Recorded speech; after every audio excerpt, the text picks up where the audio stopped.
Chapter 1028. Just as Chu Qingyan was pondering how to respond, Consort Yu spoke up again. Your Majesty, isn't this official Jing's daughter? A while ago, this consort even heard about the poem she composed.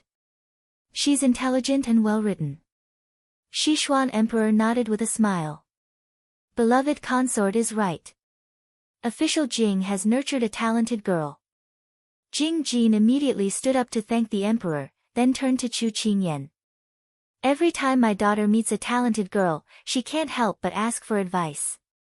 I hope that Miss Chu will forgive her. As expected of an experienced official. With just a few words, she had no choice but to accept the challenge.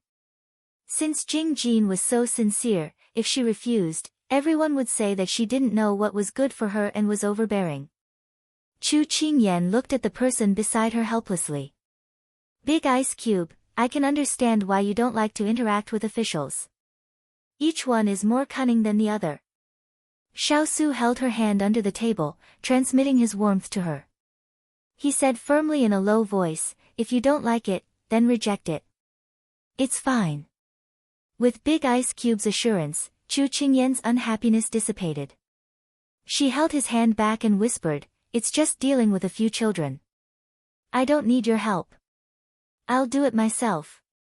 With Consort Yu and Sichuan Emperor's interference, as well as Jing Jin's support, she was pushed to the top.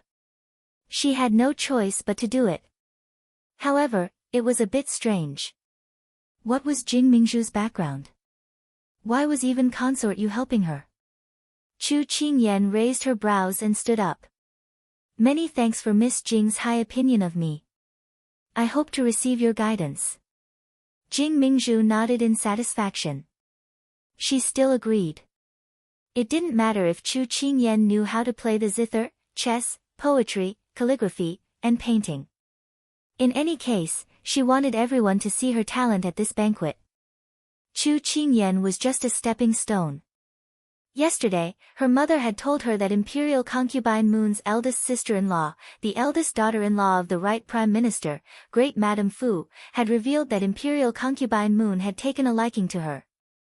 As long as she worked hard enough to win the fourth prince's heart, then she would ask His Majesty for a marriage decree. Because of this, she had been excited the entire day.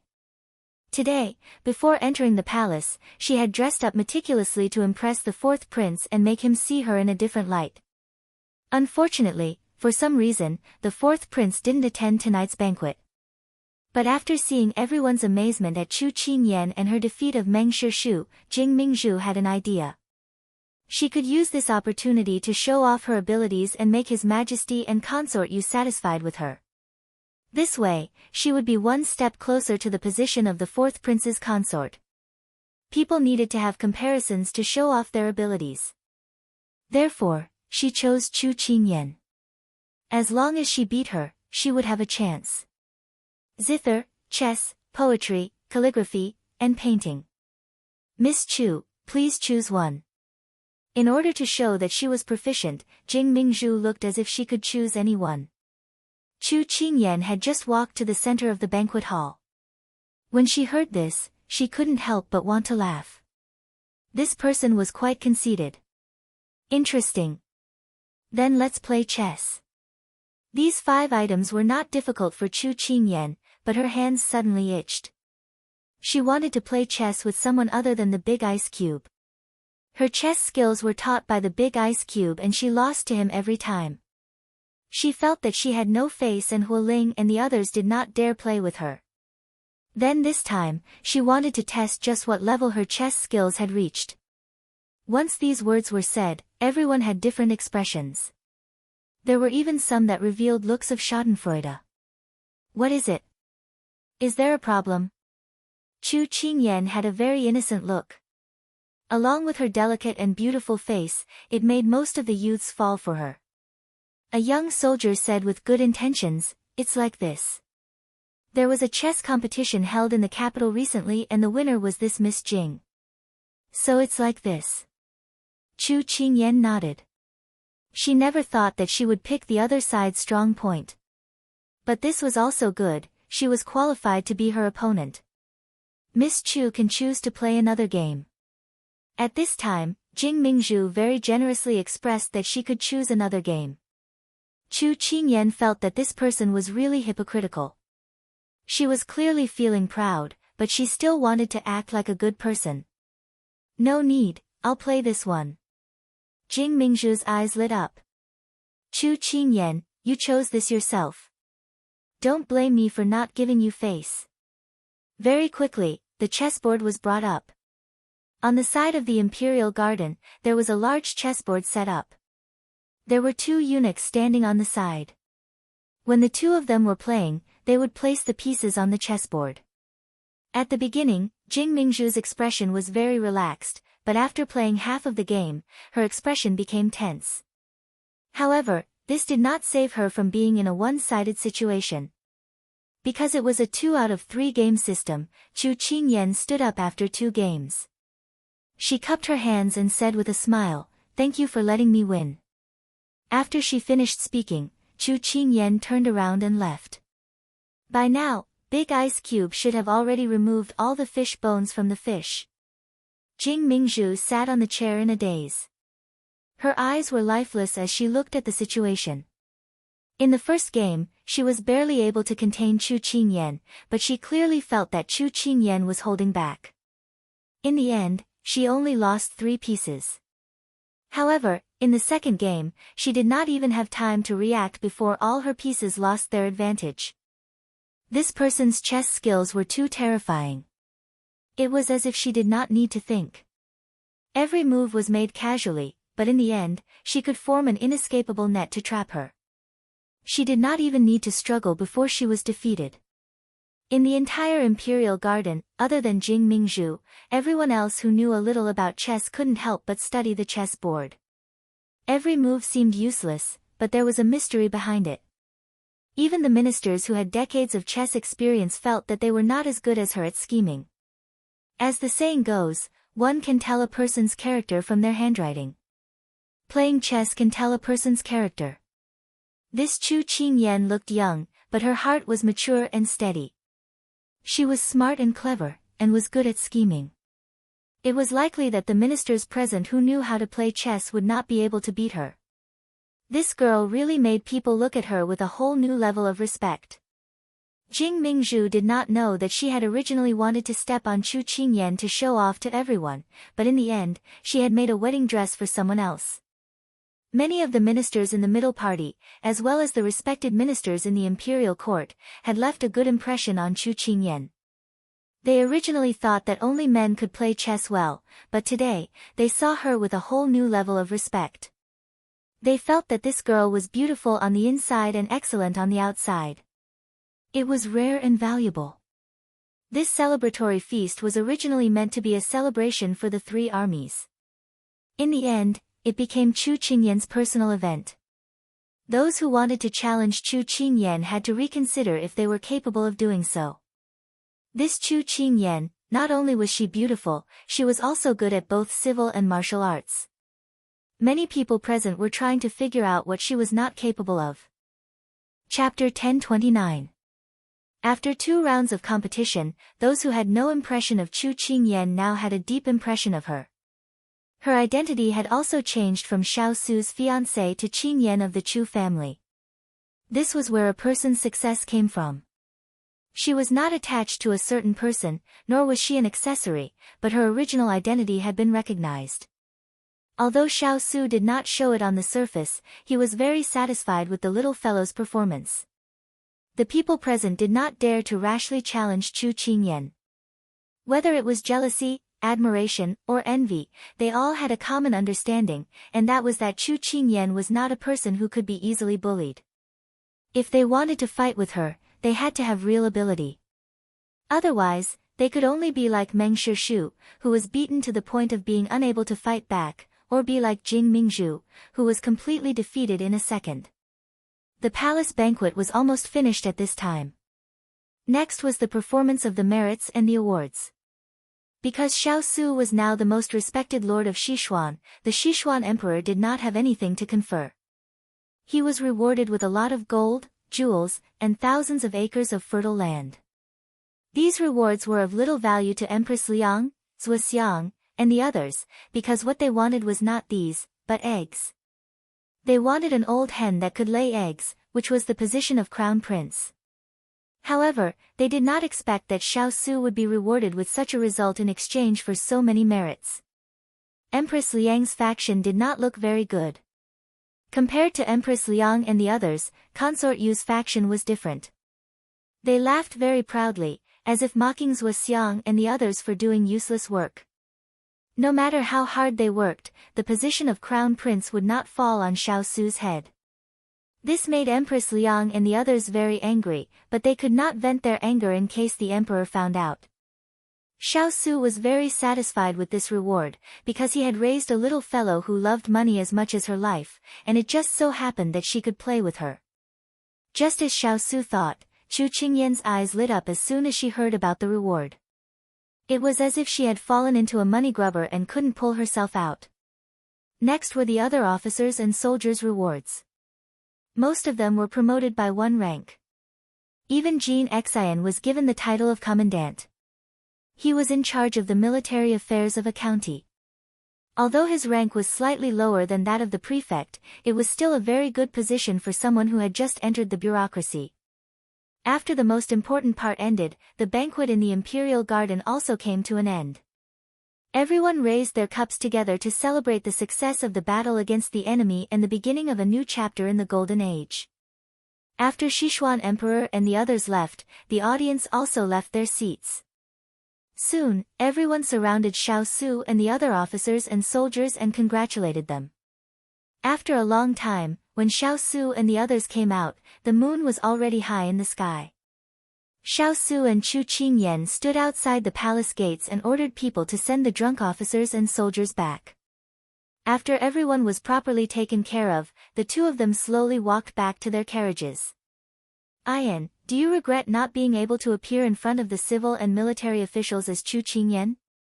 Xiao Su tilted his head and looked at her with a serious expression. In fact, the greatest contributor to the war between the two countries should be her. If it weren't for her, the war would not have ended so quickly and would have been unusually difficult. Chu Qingyan smiled lightly. Big Ice Cube, what are you saying? When I first appeared on the battlefield, it wasn't to gain merit, but to help you share the burden. Besides, the ones who really contributed were Xiaohai, Glutinous Rice Ball, and the others, but they can't become officials in the imperial court. If you really want to thank them, I'll buy them some delicious food later to reward them. He couldn't help but sigh with emotion at her carefree attitude. He had lived for so many years, but he had rarely met someone like this little fellow, who didn't care about how much she had sacrificed, and didn't care about what she had gained. She lived a very pure life and knew what she wanted. She kept her heart and maintained her original heart. This was rare and commendable. At this time, Chu Qingyan suddenly spoke. Big Ice Cube, as the saying goes, there are 4 joys in life: sweet dew after a long drought, meeting an old friend in a foreign land, passing the imperial examinations, and the wedding night. She raised her smiling face and said against the wind, tonight, for Jinxin and the others, isn't it equivalent to the time when scholars pass the imperial examination? They've worked hard for so long, it doesn't lose to 10 years of hard work. Xiao Su softly replied. Chu Qingyan nodded. Along the way, she could understand how much effort they had put in because she was the one involved. Perhaps what scholars put in was time, sweat, and brain power. But what a martial artist put in was not just these 3, they also had to face life-threatening situations from time to time. He felt that although he had been toasted many times tonight, he wasn't drunk yet. But looking at the little fellow under the moonlight, he suddenly felt a bit drunk. When will you be able to let me experience this kind of joy? He lowered his head and whispered into her ear. Because Huo Ling and the others were far away and the night wind was strong, his voice was very low. No one other than Chu Qingyan heard what he said. What? She casually asked. The last happy event in life. He gently replied. She was still immersed in her emotions from before, but after being teased by him, her entire body turned red like a cooked lobster. Big Ice Cube, what are you saying? Did you drink too much? She puffed up her cheeks and pretended to be calm, but her face was completely red and could not hide it under the moonlight. Seeing her trying to cover it up, Xiao Su was in a good mood. The night wind blew, scattering the fragrance of wine on his body. With the person beside him, it was a peaceful time. The restlessness in his body gradually faded because of this night wind, and this tranquility. Big ice cube, let's take a walk, she suggested. Xiao Su did not have any objections. So the carriage followed behind the two of them. What does it feel like to play chess with someone other than me? He mentioned the chess game from before. Chu Qingyan laughed when she heard this. I finally know what it feels like to kill someone. Moreover, it's overwhelming, it simply feels too good. No wonder you always like to play chess with me. Her current state was like a surf singing a song. Xiao Su revealed a smile. This is the so-called strict teacher produces a brilliant disciple. Chu Qingyan declined to comment. Miss Jing's chess is just nice to look at, but it's not useful. I wanted to preserve my strength, but after 10 moves, I couldn't take her playing style anymore, so it's better to end it quickly. Jing Mingzhu's chess was just like the flowery martial arts. It looked good, but it did not have any killing power. If all the girls in the capital played like her, there really wouldn't be anything to look at. Chu Qingyan instantly gave up the idea of playing chess with these girls. She might as well be killed by the big ice cube, that would be more satisfying. Little fellow. While she was thinking about tonight, she suddenly heard the big ice cube call her. What is it? I will ask royal father to resign tomorrow, Xiao Su said in a calm voice. Chapter 1030. This sentence surprised Chu Qingyan. So soon? You don't want to leave? Xiao Su stopped and looked at her. Chu Qingyan immediately shook her head like a rattledrum. What a joke, she couldn't wait to leave this sea of misery as soon as possible, the further the better. Then why? If we leave right after coming back, will it affect you?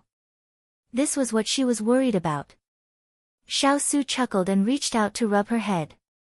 Under her complaining gaze, he suddenly said earnestly, Ian, when doing big things, you must avoid being overcautious and timid.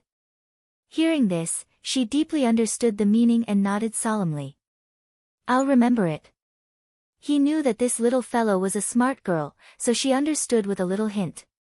He didn't say anything more. For him, in order to avoid trouble, he had to make a decision as soon as possible. We've done what we need to do in the capital. It's time to leave. Xiao Su held her hand and strolled slowly on the quiet street. Feeling the warmth of his palm, she raised the corner of her lips and followed him slowly. Then let's take a good look at the capital before we leave. To be honest, before I left that year, I didn't really appreciate it. In any case, it's still the capital of a country. No matter how lively and bustling it is outside, it can't compare to here. Xiao Su squeezed her fingers and said, okay. At this moment, a horse appeared below the palace wall. He wanted to call out to the two people in front of him, but for some reason, he suddenly stopped. A cool breeze, peaceful night, streets, and houses. He watched the two people and a carriage slowly blend into the night. Xiao Yao retracted his hand and sat quietly on the horse's back. He watched the two people until they disappeared at the end of the street. Your Highness, weren't you looking for His Royal Highness? The subordinate beside him asked with some confusion.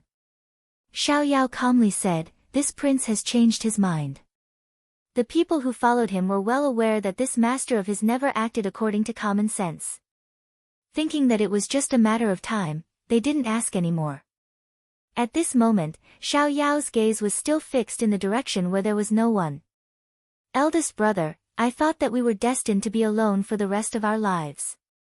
I didn't expect that you would be the first to find your own happiness. But this is also good. As your younger brother, no matter what happens in the future, I will do my best to protect you. Xiao Yao withdrew his gaze, turned his horse around, and ordered the people around him, let's go back. The horses galloped in the night breeze. What a carefree and unfettered night. When Chu Qingyan and the others returned to the Wang mansion, it was already very late. The servants had already prepared toiletries, so the two of them returned to their rooms to wash up. Because of Xiao Su's previous arrangement, his room and the little fellow's room were next to each other.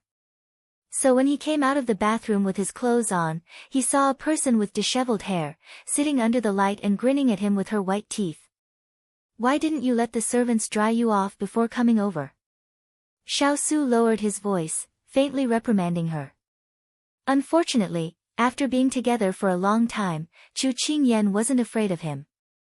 She said as if it was a matter of course, "Today, in order to save your face, I not only used up my physical strength, but also my mental strength.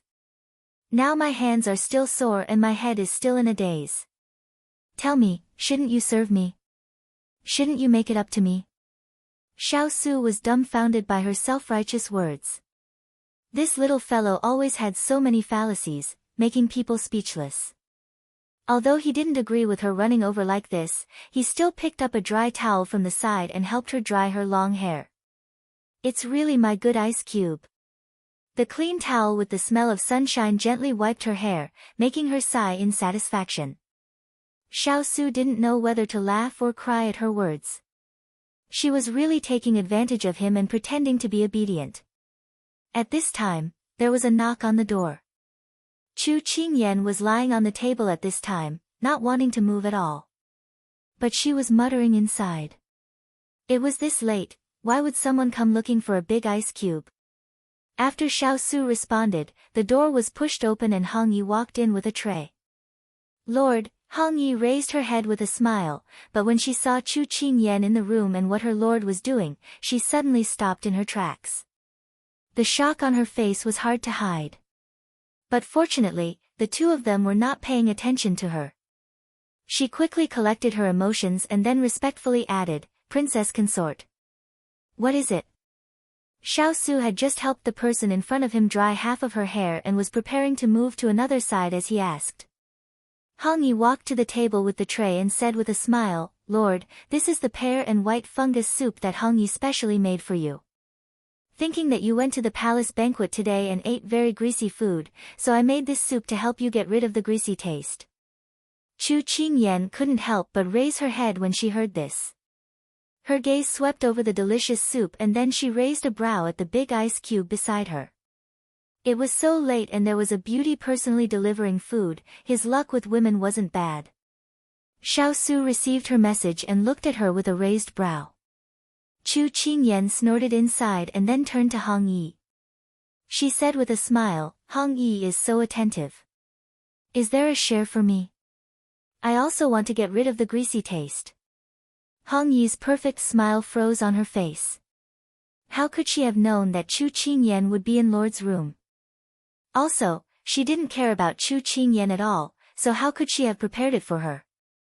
Hong Yi had an awkward expression as she looked with watery eyes at her lord. Hong Yi thought that Princess Consort had already gone to sleep, so she only prepared a share for Lord. How about Hong Yi go make a bowl for Princess Consort now? Her expression was perfect, and she acted out the role of an honest and loyal servant who was being put in a difficult spot by her master. If anyone else saw her innocent and troubled look, they would probably blame Chu Qingyan for being too heartless. Unfortunately, the person in front of her was Xiao Su, the Xiao Su who spoiled his wife like his own life. He did not have a change in expression as he continued to seriously dry Chu Qingyan's hair. Chu Qingyan waved her hand and said brightly, "No need to trouble yourself. His Highness and I can share a bowl. We ate a lot tonight and he won't be able to drink a bowl, so there's no need to waste it." Two people sharing a bowl. Hong Yi was shocked by the message in her words, but she looked at Lord who was drying Chu Qingyan's hair. This wasn't impossible. Why had the relationship between Lord and Chu Qingyan improved so much in these few years? This was something she had not expected. So when she left, Hong Yi's footsteps were slightly unsteady. When the door was closed again, the smile on Chu Qingyan's face faded. She snatched the towel from the person beside her and randomly wiped herself. Xiao Su didn't understand why she was suddenly throwing a tantrum. He raised a brow and crossed his arms as he looked at her. "Speak, what is it?" Chapter 1031. What's wrong? Chu Qingyan was furious. You actually don't know why I'm angry. Xiao Su was confused. In this world, there was a riddle that men could never solve. And that was why their girlfriend was angry. To Xiao Su, it was nothing more than that. He had lived for so many years, and he had never encountered anything that he didn't understand. But when it came to matters of the heart, he was a newbie. Chu Qingyan took a deep breath, then looked at him from the corner of her eyes. She said word by word, in the middle of the night, a beauty came to visit, and a heartwarming dessert. Don't you think there's a problem? As soon as she said that, Xiao Su, who was still confused, suddenly had a strange look on his face. Then, he leaned closer to her. Chu Qingyan jumped away from him and couldn't help but glare at him. She was still angry, and he was still trying to take advantage of her. What are you doing? Xiao Su straightened up. He wasn't displeased by her disdain at all. He chuckled and joked, I just smelled a sour smell. I want to know if it came from you. You, Chu Qingyan blushed. She couldn't help but admit that she was really jealous, and it was very strong. She knew that Hong Yi had been with him for so many years. If she wanted something to happen, it would have happened long ago. But in love, once they confirmed their love for each other, there would be a strong possessive desire. She wanted his present and future. She would even be jealous of the people who appeared in his past life. Why couldn't she have known him from the beginning? Why couldn't she have been the only one in his life from the beginning to the end? She knew that she couldn't think like that. She trusted Big Ice Cube's character. But this was love. She lost her rationality for someone, went crazy for someone, and became someone who wasn't herself. The person in front of him was unusually quiet, and a look of remorse and self-blame flashed across her eyes. Xiao Su suddenly felt that something was wrong with her. He couldn't help but walk closer to her and hold her shoulders. His gaze was as gentle as water. I like it when you're jealous. Chu Qingyan raised her head, her eyes filled with annoyance. Don't you find me annoying? No, I hope that you will always focus on me and not look away. Xiao Su hugged her, his chin resting on her head as he tightened his arms.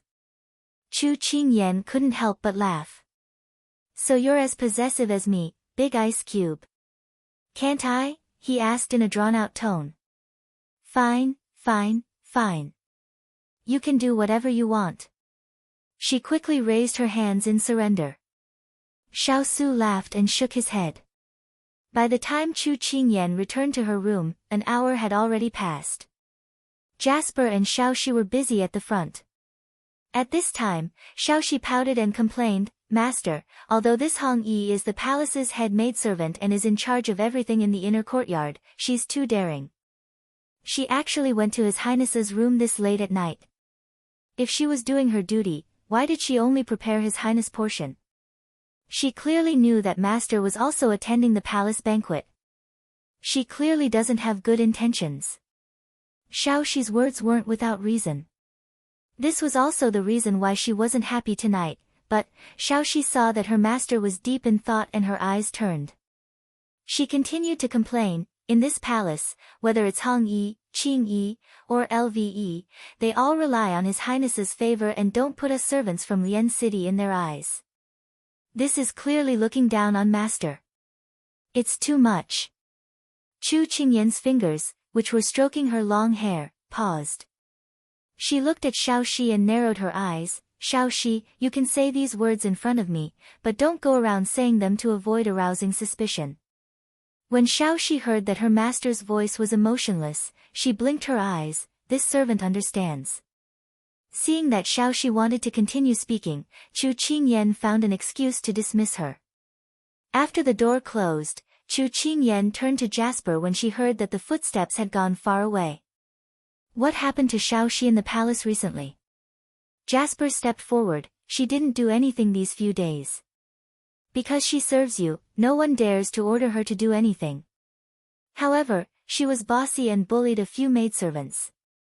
This servant thinks that it's because she came to the palace and was only a second-rank maidservant, so she's a little dissatisfied.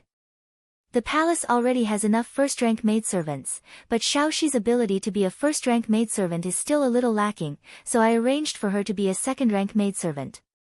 I didn't expect her to have such a high temperament. Don't blame her for wanting to put Hong Yi and the others in a bad light. Chu Qingyan chuckled. Playing tricks in front of her. She was still too inexperienced. Jasper asked, although this Xiaoxi is young, she's quite scheming. Do you need this servant to knock some sense into her? Chu Qingyan waved her hand, no need. She won't be able to do anything even if we leave her to dry. We have many important matters to attend to, so don't waste our energy on one person. If she does anything out of line, then report it to me. Yes. Jasper nodded. That's right, have you contacted Water Spirit? She suddenly thought of this matter. I've already contacted her. Does Master need something? Good. Get ready. I'm going to find her to play tomorrow. Chu Qingyan's lips curled up as she giggled. Jasper revealed a rare look of surprise. Are you really going to find her? Why not? Don't just stand there. Quickly go and rest. I want to have my beauty sleep. Chu Qingyan urged her to leave. When Jasper left, she turned around to look at her with a troubled expression. If His Highness knew that this subordinate had brought you to that kind of place, he would probably break this subordinate's legs. The next morning, Xiaosu got up and found that the little fellow was still sleeping soundly. It seemed that yesterday really tired her out. He told the others not to disturb her and ate alone. At this time, Hong Yi came in and stood to the side. Lord, do you need Hong Yi to serve you food? No need. Then this servant will help you tidy up the clothes you'll be wearing today. Hong Yi said as she walked into the room. Hong Yi. Xiaosu suddenly called out to her. Hong Yi turned to look at him in confusion. Lord, do you need something? This king remembers that you weren't in charge of these things in the past. He said in a faint voice. Hong Yi was stunned. In the past, Cheng Yi was in charge, but she's no longer here. This servant wants to do more for you, so I came over. You have to do your job. This king put you in this position because I value your ability to plan. If you do these small things, it will be burying your talent. Xiaosu's expression was still indifferent. Hong Yi thought that Lord couldn't bear for her to do these rough chores, so her heart thumped. Her face turned red and she said in a shy voice, Lord, Hong Yi is willing to do these things for you. Xiaosu keenly sensed that there was something wrong with her tone. Thinking of the little fellow's reaction last night, it seemed that he had neglected Hong Yi and the others. Because he didn't restrict them, Hong Yi had thoughts that she shouldn't have. His black eyes deepened. Hong Yi, how many years have you been by this king's side? 10 years. Hong Yi said with a red face. So it's been that long. It's time for this king to prepare a generous dowry for you. During this time, this king will have people help you find good in-laws. As soon as Xiaosu's words fell, Hong Yi's face turned pale. Chapter 1032. Hong Yi's face turned pale. She never thought that Yahweh would want to send her out of the palace. Yahweh? Her face turned pale as she muttered. Xiaosu looked at her calmly. You've been by this prince's side for so many years. You've managed this prince's estate well. You've done a good job. From now on, this prince will not treat you unfairly.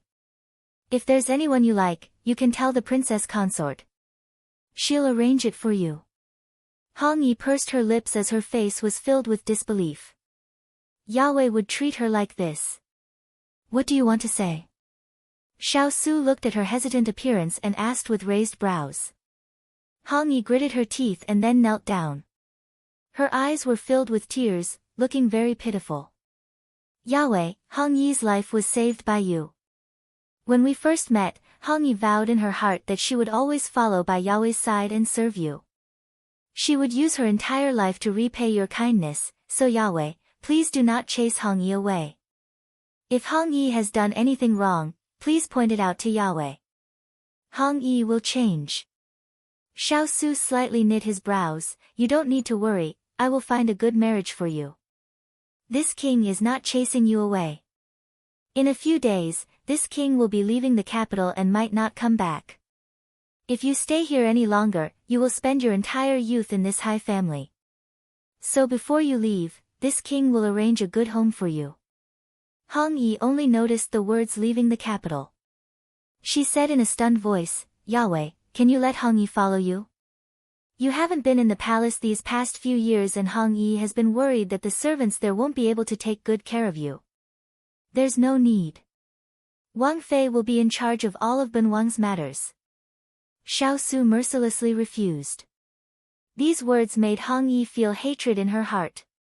Chu Qingyan had only been by the Lord's side for 5 years, while she had been devoted to the Lord since she was young. What right did Chu Qingyan have to receive the Lord's unparalleled love? She lowered her head and her expression was gloomy, but her words were full of gratitude. Hong Yi would like to thank the Lord for his care and love for Hong Yi, but Hong Yi has a presumptuous request. Go ahead. Hong Yi hopes that the future husband can be chosen by Hong Yi herself. She still looked down. This was the only time she could buy. Sure. Xiao Su agreed. Hong Yi bowed to give her thanks and then asked to leave. When she reached the threshold, she couldn't help but look back at the person eating. Lord, Hong Yi will not leave you. In this world, there was no wall that didn't have a crack. The news that Xiao Su planned to find husbands for Hong Yi, Huang Yi, and the others had spread throughout the palace. Most people had envious gazes. To be able to receive the favor of the Lord and be the matchmaker, the families they would marry into were definitely not bad. Xiao Su had just finished changing his clothes and was about to leave when he received a large hug. Big Ice Cube, good morning, moi moi. Xiao Su was hugged tightly by her and couldn't help but smile. Did you eat honey this morning? Chu Qingyan released her grip and chuckled. To reward you, of course. What good thing did I do that I don't even know about? Xiao Su asked even though he already knew the answer. You don't need to know the answer. Anyway, this miss is very satisfied with your performance and attitude. After saying this, she leaned forward and whispered in his ear, Big Ice Cube, I find that I love you more and more. After saying this, she jumped away and winked at him. If there weren't so many servants watching, Xiao Su really wanted to pull her into his arms and fiercely love her. Xiao Su calmed down the heat that was aroused by her and found that she was wearing men's clothing today. You're going out. It wasn't a question, but a statement. Chu Qingyan giggled, isn't Jean Xian an official now? I'm going to celebrate with him. In order to go out, she could only use Jean Xian as a scapegoat. Jasper stood at the side and looked down. Master's lying skills were getting better and better. Xiao Su nodded, come back early. Don't stay too long. Chu Qingyan immediately agreed and said with concern, I wish you a smooth trip to the palace today. Xiao Su reached out and rubbed her head before striding away. Chu Qingyan watched as Jiang Yi walked away. Then, she called Bai Yu and said, let's go. We're going to Yingchun Court to see the beauties. Master, if you're so loud, His Highness will be summoned back. Jasper reminded her. She immediately covered her mouth and whispered, be quiet and don't make a sound. If His Highness's people hear us, we won't be able to leave. Thus, right after Xiao Su left the palace, Chu Qingyan also left. Hong Yi watched as the lively courtyard returned to silence. A trace of resentment flashed through her eyes, then she left in the other direction. Because the 3 armies had returned to court in victory, the Sichuan emperor had pardoned the country and gave all the civil and military officials 3 days off so they didn't have to attend morning court. So Xiao Su had to enter the palace at this time to request an audience. But when he was about to reach the imperial study, a person appeared in front of him. Luo Yun. What is it? Xiao Su's expression was indifferent. Your Highness, Her Highness the Empress suddenly felt unwell today. The imperial physicians were of no use. Just now, Her Highness the Empress said that she wants to see you. Luo Yun bowed and said sincerely. Xiao Su frowned slightly, then said, after Ben Wang sees Imperial Father, Ben Wang will go to Chaoyang Palace.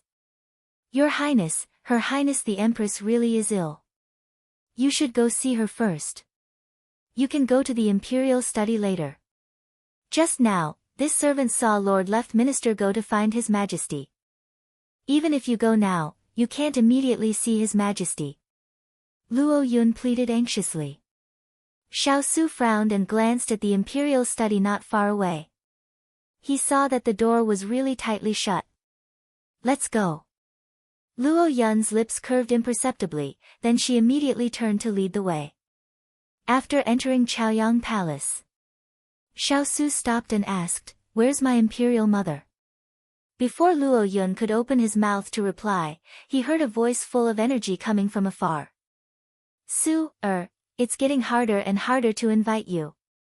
Even Ben Wang, your mother, has a hard time seeing you. Xiao Su frowned. The person that Luo Yun said was ill was standing in front of him with a ruddy complexion. He didn't need to guess to know that this was Imperial Mother's usual trick. But after all these years, he still fell for it again and again. He didn't say a word and turned to leave. Su, you want to leave the capital that badly? Leave Imperial Mother.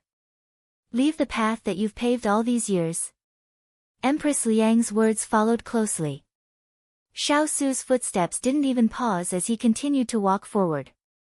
Empress Liang's eyes were bloodshot. Was this still the child that she had painstakingly carried for 10 months to give birth to? Why couldn't he be of one mind with her?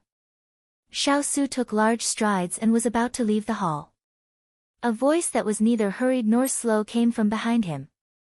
I heard that Chu Qingyan's parents are both in Jiangnan. Xiao Su's footsteps paused, his expression unreadable. It seems that you're quite concerned about the two of them. Empress Liang sneered. Xiao Su turned to look at her, his expression dark. What does Imperial Mother mean? Nothing. It's just that seeing that you've all returned, it's quite boring to leave them in Jiangnan. This consort kindly sent people to bring them over. However, whether or not they can come to the capital in one piece is entirely up to you. Empress Liang sneered. Chapter 1033. Xiao Su's expression suddenly darkened. Imperial Mother, this is a matter between us. Don't involve outsiders. Outsiders? Empress Liang sneered and glared at him. I think that I'm the outsider here. Xiao Su's cold gaze locked onto the person in front of him. Time hadn't left many traces on her body, but her eyes had lost their clarity due to power and were now filled with resentment and anger. Imperial Mother, are you really going to do this? Su, do you think that Imperial Mother doesn't have a heart? Imperial Mother doesn't want to see you go down the wrong path and walk down a path of no return. Imperial Mother wants you to become better and enjoy a better life, but why can't you understand Imperial Mother's painstaking efforts? Empress Liang shook her head in disappointment. Xiao Su chuckled and his lips hooked in self-mockery. Imperial Mother, if you're really doing this for Ai's sake, then you shouldn't keep forcing Ai to do things that go against his heart. In your eyes, power and wealth are greater than the heavens, but in Ai's heart, nothing is more important than freedom. Why can't you help Ai? Freedom? Ha! Empress Liang couldn't help but laugh. She then stopped and looked at him coldly. Without power and wealth, you're talking about freedom with this consort.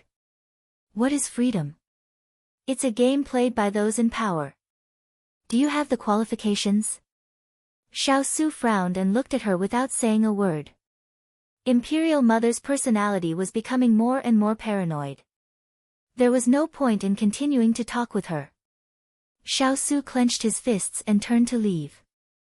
Empress Liang stood behind him and calmly said, if you want the Chu couple to safely reach the capital or never come back, the decision lies with you. Xiao Su had his back to her. Imperial Mother, are you sure that the decision lies with I and not you? The faint mockery caused the smile on Empress Liang's face to disappear. She watched as Xiao Su left the palace. Her fingers gripped the armrest tightly, and her expression was ferocious. Su, you forced me to do this. Don't blame Imperial Mother for being ruthless. As soon as Xiao Su left Chaoyang Palace, he saw Eunuch Chao waiting outside. When Eunuch Chao saw him come out, he immediately went to greet him with a smile. Your Highness, His Majesty heard that you came to the palace, so he sent this servant to find you. For some reason, Eunuch Chao subconsciously bent his back even lower when he felt the chilling aura around His Highness.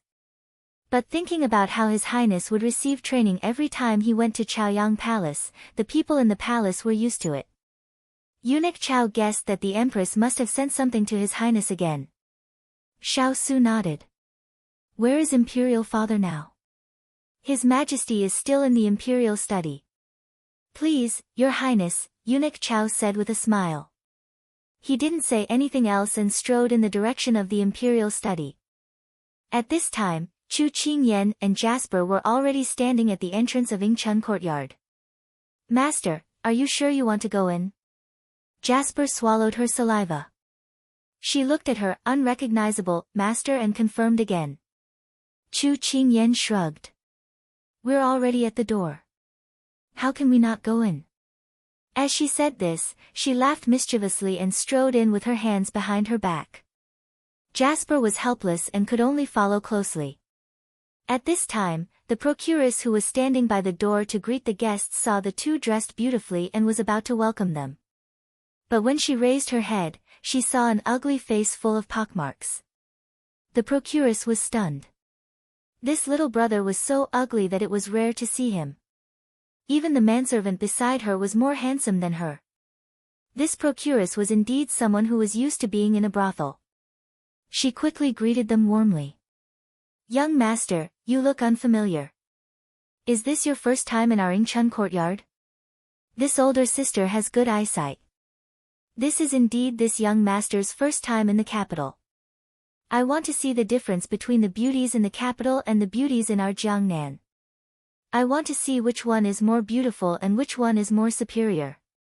Chu Qingyan pulled out the folding fan at her waist and opened it with a pa sound. She giggled without any sense of propriety. At a glance, it was obvious that she was a hedonistic young master who wandered around the brothel. The procuress thought to herself, an outsider who looks like a rich person is a piece of fat meat. Thus, she pinched her handkerchief with 2 fingers and put the other hand on her waist. She twisted her plump waist in front of Chu Qingyan and said with a flattering expression, Young master, you can rest assured. Our Yingchun courtyard is the largest beauty courtyard in the capital. Jiangnan's beauties are gentle and lovely, but we also have some here. Not only are we gentle, but we also have little chilies.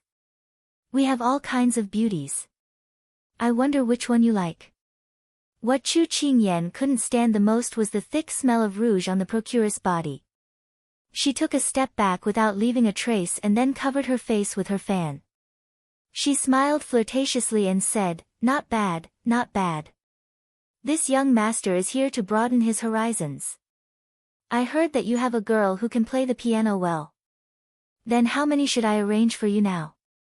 The procuress asked with a smile. There's no need for that. Don't you have a Miss Shui here? This young master will choose her. Chu Qingyan said straightforwardly. This. The brothel keeper revealed a troubled expression. This Shui, is the star of our shop. Although she only sells her skills and not her body, those who can be her guests are all handpicked by her. I'm afraid, Chu Qingyan raised her eyebrows and gave Jasper a look. Jasper took out a gold ingot from her sleeve and handed it to the procuress. The procuress's eyes lit up when she saw the gold ingot. She took it and put it in her mouth to take a bite. She immediately smiled like a flower. Okay, please wait a moment. This old maid will let someone inform you. As she spoke, the procuress waved her hand to let a maidservant come over. She said a few words and let her leave. While they were waiting, Chu Qingyan answered the old madam's probing questions perfunctorily. Then, her gaze wandered around. It turned out that this was one of Big Ice Cube's hidden businesses in the capital. It was not only used for profit, but also to gather information. A brothel, where mermaids and people from all walks of life mixed together, was the best place to gather information. It was no wonder that Water Spirit was in charge of this. At this time, the maidservant came back. Big Sister Yang, Miss Shui, said to let this young master go up. The procuress immediately let people lead Chu Qingyan and her servant over. Well done. This is a reward from this young master. Chu Qingyan casually tossed a gold ingot into the procuress's hand. She didn't expect to meet such a generous person. Although he was a little ugly, he was much better than those handsome but poor people. The procuress's face bloomed into a chrysanthemum and became more attentive. She immediately ordered people to serve good wine and dishes. Master, did you often secretly come to this kind of place behind His Highness' back?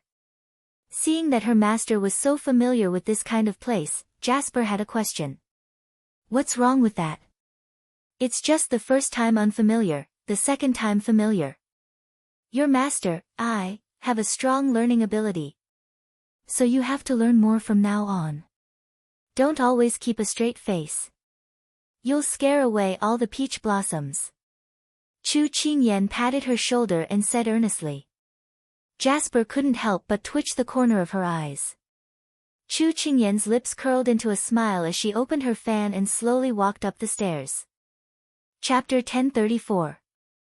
The maidservant led the two to a room and then gently knocked on the door. When she heard a lazy response from inside, she pushed the door open and let Chu Qingyan and the maidservant in. What entered her eyes was the gauze that covered the entire room. The gauze wrapped around the corners of the room, giving people a hazy and confusing illusion. There weren't many decorations in the room. There were a few paintings hanging and a guqin hanging behind the main seat. Other than that, there was a vase on the table with a few stalks of jasmine. The entire room was simple and elegant with a hint of charm. No wonder she was the #1 courtesan in the capital. At this time, there was the sound of footsteps. Chu Qingyan held her fan and looked towards the sound. She saw a woman in a silver goose yellow dress, her figure graceful as she slowly appeared from behind the gauze. Young master. When she saw the pockmarked face of the youth in front of her, Water Spirit didn't reveal her emotions like the procuress. She calmly saluted. However, she didn't know why, but when she first saw this youth, she felt like she had seen him somewhere before, especially his eyes. Just as Water Spirit was reminiscing, Chu Qingyan pursed her lips and smiled. Water Spirit, look who I am. Water Spirit was stunned. This person actually knew her real name. Her gaze turned vigilant, but when the other took a handkerchief and wiped her face, her eyes widened. Young Princess Consort, when the voice sounded, she restrained her charm and knelt down to salute. This subordinate greets young Princess Consort. No need to be so courteous, stand up. Chu Qingyan smiled as she helped her up. After Water Spirit stood up, she asked in confusion, Young Princess Consort, why did you appear in this appearance? She had been waiting for young Princess Consort's arrival, but she didn't know it would be in this kind of situation. She couldn't help but sigh in admiration of this young Princess Consort's quirkiness. We just returned to the capital and there are too many people watching. So in order to fool people, I had to sacrifice my appearance. Chu Qingyan pretended to sigh. Actually, the person she wanted to hide it from the most was his big ice block.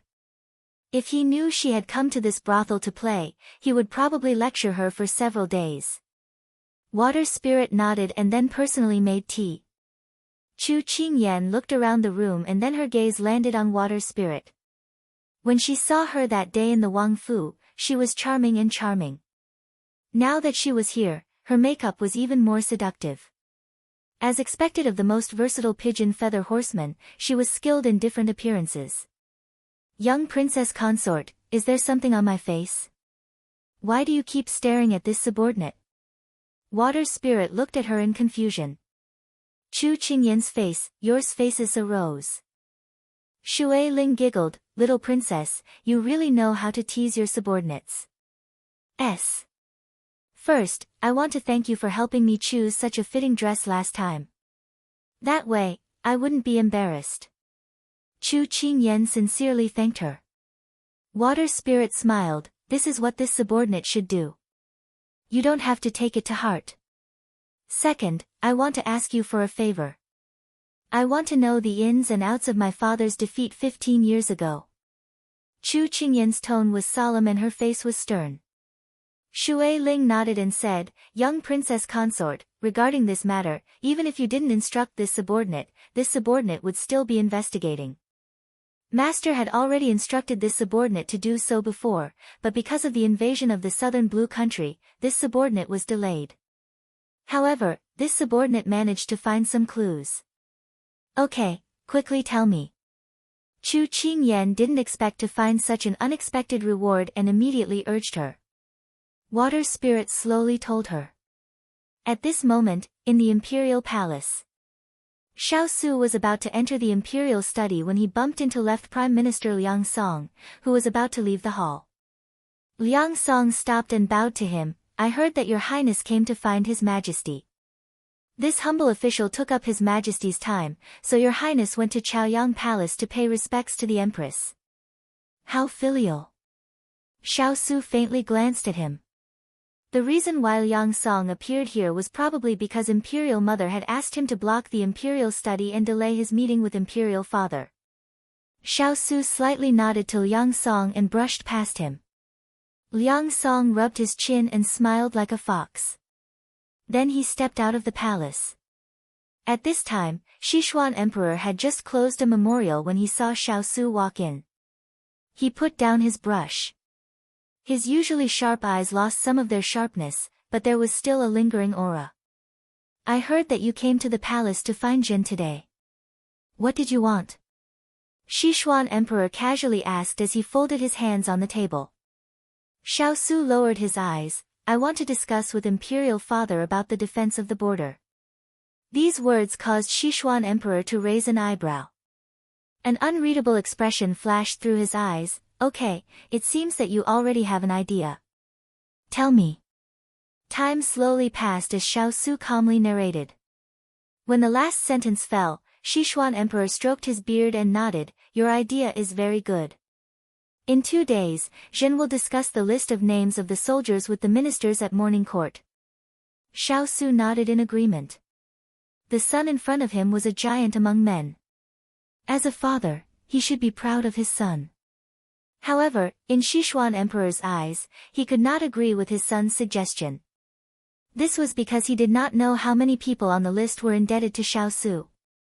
If something happened, the border would fall into enemy hands. To be safe, he would not use the people that Xiao Su suggested. Xiao Su's expression was very calm. Perhaps he had seen through Sichuan Emperor's thoughts. Jin needs your help with something. Sichuan Emperor seemed to have thought of something and said in a loving tone. Xiao Su cupped his hands, Imperial Father, please speak. This morning, Jin received a letter from the Nansung Kingdom. They said that they will send an envoy to Sichuan in a few days. They also sent a princess and want to make peace with us by marriage. However, Jin heard that many of the people who will come this time are fierce warriors from the Nansung Kingdom. When the time comes, Jin will need you to oversee the court and take down their spirit. Sichuan Emperor slowly said. Since Nansung Kingdom wanted to make peace, then it must be sincere. Since ancient times, it was normal for a princess to make peace with another country. This time, Nansung Kingdom chose to make a marriage alliance. Xiao Su lowered his eyes, I understand. Hearing his answer, the West Xian Emperor nodded in satisfaction. You are the most outstanding among all the princes. Everything you do is done very well. This time, we believe you will do well as well. I do not deserve such praise. Xiao Su lowered his head and replied indifferently. Very good. Then go back and rest. When you have time, bring Qing Yan to the palace for a walk. Yes. After Xiao Su left the imperial study, he stood at the highest point of the palace. His gaze swept across the tall buildings below him, and a trace of confusion appeared on his face. Fate was always playing tricks on him. Only when the eunuch beside him carefully called out to him did he regain his senses. He walked down the stairs step by step, looking very lonely. Chapter 1035. 2 hours later. So there are many mysteries in that battle? Chu Qingyan listened to Water Spirit's narration and looked at the letter she presented with a deep gaze. Water Spirit said seriously, there are indeed problems, but we haven't found out yet because of the long history. Chu Qingyan turned to look at Water Spirit seriously and sincerely. Water Spirit, this matter concerns my father's innocence. I hope you can find the time to help me investigate. Water Spirit smiled when she heard this, and her serious face turned bright. Young Princess Fei, don't worry. This subordinate will do my best to find out the truth. Chu Qingyan let out a breath of turbid air, and her entire body relaxed. She thanked him gratefully. Water Spirit poured her a cup of water and smiled, you're too polite. It's this subordinate's fortune to be able to serve you. And for so many years, this subordinate has always wanted to thank you on behalf of the entire fierce cavalry. Chu Qingyan was puzzled, why do you say that? Water Spirit lowered her eyes and smiled. When she raised her eyes, her expression was sincere and warm, full of gratitude. Young Princess Fei, it's you who brought meaning to Master's life. You should still remember the Master you met for the first time. If you compare it to now, you will understand why we thousands of fierce cavalry are grateful to you. You don't say. When I first saw him, I thought he was a soul reaper from hell. He was cold and lifeless, as if there was a dark and gloomy air around him that made people feel suffocated. But now, it feels like he's a completely different person. But he's still cold to outsiders. Wait, at this point, Chu Qingyan couldn't help but touch her head. So, did this mean that she really changed Big Ice Cube? Shui Ling saw her lowering her head in contemplation and couldn't help smiling. I thought that Master would be alone for the rest of his life. Fortunately, he met you. Chu Qingyan was embarrassed by the compliment and smiled shyly at her. I'm really honored to be praised by such a great beauty. Shui Ling couldn't stop herself from laughing, you're flattering this subordinate too much. Compared to you, this subordinate is nothing more than a green leaf.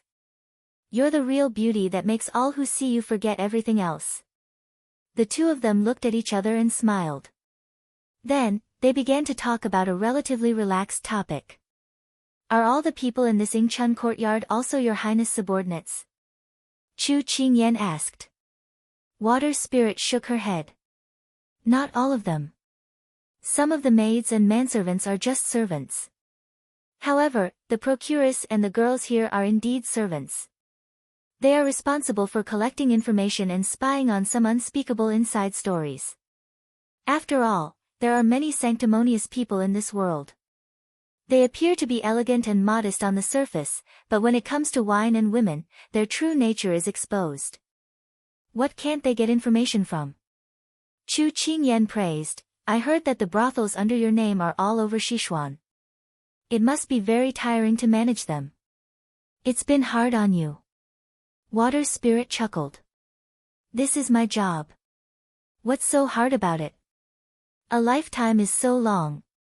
If I don't do something meaningful, then it's a waste of time. Moreover, our lives were saved by Master. We want to follow Master forever. No matter how hard or tiring it is, we're willing. Chu Qingyan reached out and patted her hand. She shook her head and smiled. A great beauty like you, with a sweet mouth, capable, and talented, will definitely be happy. Hearing this, Water Spirit was slightly stunned. Then, she laughed at herself. I'm afraid that this subordinate will be alone for the rest of his life. Chu Qingyan knew about her relationship with Feng Ling. A trace of pity appeared in her eyes. She held her hand and said gently, in a person's life, the scariest thing is not to die alone. It's to die alone with a person who makes you die alone. There's no need to force yourself. Live according to your own thoughts. I believe that the people who love us are silently blessing us. Water Spirit looked at her in surprise, but her eyes were watery. Shui Ling, before I met you, I had heard many stories about you. Now that I've met you, I feel like we've known each other for a long time. I hope that we can become good friends and that you can live a happy life. Chu Qingyan's smile was soft and gentle. It was a smile of concern and blessing. Water Spirit raised her head to stop the tears from falling. After she calmed down, she smiled and looked at the person in front of her. This subordinate finally understands why the person who changed master was not anyone else, but you. Hearing this, Chu Qingyan tilted her head and smiled. This is called personal charm. Water Spirit was amused by her shameless boasting. But there was this kind of person. No matter what she said, it would make you feel an inexplicable warm power. Then, you would be gently persuaded. Thinking about it, his master's frozen heart had been melted little by the little princess. When Chu Qingyan walked out of Yingchun Yuan with Jasper, it was already an hour later. Jasper, did you notice that the procuress kept staring at my face? Chu Qingyan raised her eyebrows. Jasper hit the nail on the head, because the pockmarks on your face are growing in a different direction from when you went in. Chu Qingyan couldn't help but touch her face. As expected of someone who mingled in a magnificent place. She could even see this problem. Master, where are you going next? Jasper followed beside her and asked. Chu Qingyan pondered for a moment. Let's go back to the Fu first. His Highness should be back soon. Yes. So the two slowly walked in the direction of the King of England's Fu. Along the way, Chu Qingyan's pockmarked face attracted a lot of attention. A young and beautiful girl bumped into her from behind and pretended to drop her handkerchief. When she looked at her with pity, she saw the pockmarks on her face. She was so frightened that her face turned pale. Then, she stomped her feet and ran away. There was also someone who affectionately called out, "Young master," from behind. When she turned around to look, the other party almost fainted as if they had seen a ghost. Chu Qingyan couldn't help but sigh. Jasper, it said that different places raise different people. Are the women in the capital bolder and more unrestrained than the women in Jiangnan? Tell me, the way you get to know people is so full of tricks. Jasper replied methodically, but the majority of people are still scared away by you. Chu Qingyan touched her face. This is indeed a world that looks at the face. It's a principle that hasn't changed since ancient times. So, there are some killers who look handsome from the back, but they could be dinosaurs from the front. Distance makes the heart grow fonder. In the future, it's better not to break it so easily. Although Master's words sounded a little incomprehensible, it didn't affect her understanding. Master was always able to say things that were unexpected but also very reasonable. Jasper was full of admiration. At this time, the two had almost reached the King of England's Fu. From afar, they saw the person sitting on the back of a horse and preparing to dismount. Chu Qingyan was excited and immediately dashed over. Bai Yu, who was standing at the side, couldn't even stop him before he flew past her. Master, your face, tisk, Master still wanted people to keep this trip a secret. Now, she was afraid that she would be exposed. Chapter 1036. You are back. Her voice reached him before she arrived. Along the way, Xiao Su had been thinking about something. When he heard this, he subconsciously turned his head. The coldness on his face and the indifference in his eyes hadn't faded yet. Just like that, they fell into the eyes of the people who were wildly running over in joy. Chu Qingyan's footsteps paused, but she quickly pounced in front of him again. Big Ice Cube, I'm back. She smiled with narrowed eyes. Xiao Su raised his eyebrows slightly as he looked at her face full of pockmarks. He had to admit that she was extremely ugly. But that was not what he cared about. Aren't you going to explain your makeup? Chu Qingyan widened her eyes as she touched her face. Oh no, she had forgotten to destroy the evidence before returning home. This time, the big ice cube would definitely be suspicious. She blinked and immediately acted obedient in front of him. Big Ice Cube, don't you think that dressing up like this is very unique? No one will notice you, right? Is that so? The person in front of him was winking at him with a face full of pockmarks. Although he could see that she was guilty, he did not want to expose her at this time. And his gloomy mood just now had disappeared because of her mischief. He could not help but smile as he shook his head. I think it's more eye-catching this way. He suddenly had the mood to tease her. Chu Qingyan was stunned. It couldn't be more eye-catching. Then wouldn't the matter of her going to Yingchun court be exposed?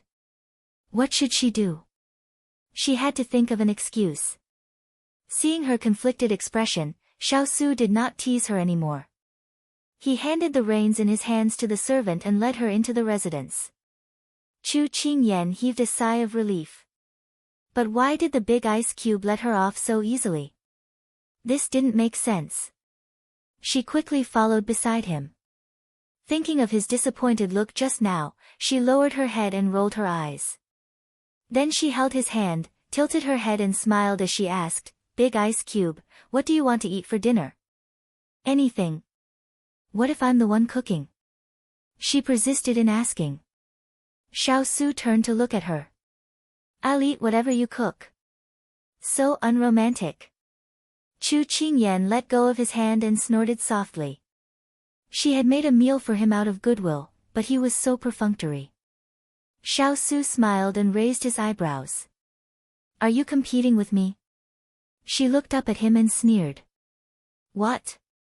I can't. Sure, I like your cooking. Xiaosu smiled lightly.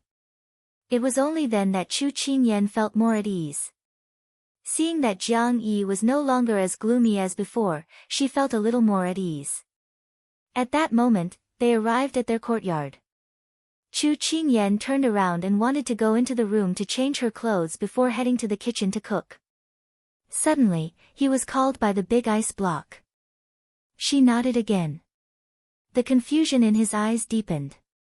Why don't you ask me what the result is? Chu Qingyan smiled faintly and looked at him. Big Ice Cube, if there's a result, you will tell me. But I don't need to ask to know the result. Xiaosu looked at her deeply. Big Ice Cube, no matter what the result is, whether it's a tragedy or a happy ending for the family, I'm willing to bear it with you. She tilted her head and said seriously. Xiaosu felt a warm current in his chest.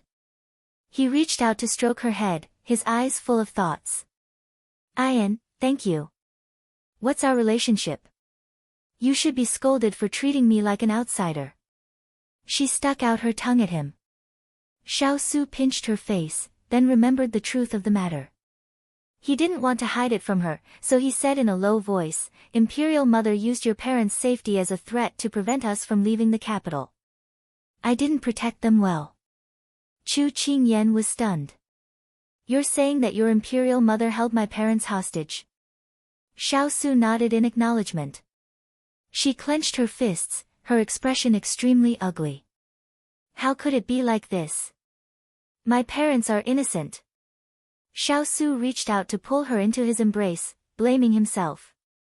Don't worry, I will send them to you safely. Don't worry. She wrapped her arms around his waist, her expression powerless and sorrowful. Big Ice Cube, I believe that your Imperial Mother won't harm my parents. After all, she needs this bargaining chip to prevent you from leaving the capital. I'm not worried about this, but my heart aches for you. It's fine. Xiaosu gently patted her shoulder, comforting her in a low voice. After hugging each other in silence for a while, Chu Qingyan finally pushed him away as if nothing had happened. All right, I'll go and change my clothes to cook. You should go and rest first. Later, you can eat the dishes that I'll personally cook. After confirming that she was really fine, Xiaosu finally let go of her. When Chu Qingyan returned to her room, she turned around and leaned against the door. Her eyes were moist, and her hands were on the door, her expression sorrowful. Not only because her parents were in Empress Liang's hands, but also because of Big Ice Cube. There were no lack of parents in the world, but she had never seen parents like this. Even a vicious tiger wouldn't eat its cubs. Why couldn't she let Big Ice Cube go? Although Big Ice Cube didn't say anything, from the moment she saw him before entering the door, she knew that those people were making things difficult for Big Ice Cube again. Could it be that the happiness of children couldn't compare to that high and mighty position? She wiped her tears. She couldn't let Big Ice Cube find out. Crying was the most cowardly behavior. She had to get through this difficult situation with Big Ice Cube. With this thought, she immediately changed her clothes, washed her face, and opened the door. Once again, she was a bright and cheerful girl. Prince Yi's estate. Xiao Ho leaned against the armchair, his expression wanton. Find out why fourth prince didn't attend the celebration banquet. The person standing in front of him was called CFA. He was Xiao Ho's newest hidden guard, and was in charge of reporting to him. CFA bowed and said, the information we investigated wasn't specific. I heard that fourth prince was grounded by Consort Yu because he stayed too long at the King of England's estate on the day of the return of the army. Fourth prince was supposed to attend the palace banquet, but for some reason, Consort Yu went to fourth prince's palace. The two seemed to have quarreled. We didn't find out the exact reason, but from the palace maids, fourth prince seemed to have mentioned the name of his Royal Highness fiancé, Chu Qingyan. At this point, CFA asked, then, Your Highness, do we still need to continue investigating? Xiao Ho gradually revealed a look of understanding while listening to his subordinate's report. He waved his hand and said, there's no need to investigate anymore. This prince already knows the reason. CFA looked at him in confusion. This prince's fourth imperial brother is truly infatuated. 4 years ago, he developed feelings for Chu Qingyan. This prince thought that he was just a child, but now it seems that this prince has to look at him in a new light. However, this just so happens to be a great help to this prince. Xiao Ho was a meticulous thinker. In a few blinks of an eye, he had unfolded the pros and cons of this matter and laid out the stepping stones for his plan. Beauty is a source of trouble, and brothers fight against each other. This is a big show. How can this prince not participate? Xiao Ho stood up with a smile. It seems that this prince should return to the palace for a walk. Chapter 1037. When Xiao Ho appeared in front of Xiao Su's palace, Xiang Yu, his personal bodyguard, came up to greet him. Your Highness Prince Yi, His Highness is already waiting for you inside. This way, please. Xiao Ho covered his mouth with a handkerchief and coughed lightly. He didn't answer and could only nod to show that he understood. As Xiao Ho walked in front, Xiang Yu looked at his back and didn't understand why the third prince, who had never stepped out of the house, suddenly sent someone to pass on a message that he wanted to visit his master. Although she didn't understand, Xiang Yu still scrupulously followed her duty. As soon as Xiao Ho entered the inner hall, he saw Xiao Ran pacing back and forth anxiously. He couldn't help but smile. It seemed that Xiao Ran's state of mind was very unstable and had become a trapped beast. Xiao Ho could make good use of him. Hearing the sound, Xiao Ran immediately turned around. When he saw his third imperial brother, Xiao Ran immediately went up to him. Third imperial brother, you're here. I heard that you didn't attend the palace banquet a few days ago because you weren't feeling well. I was just about to visit you.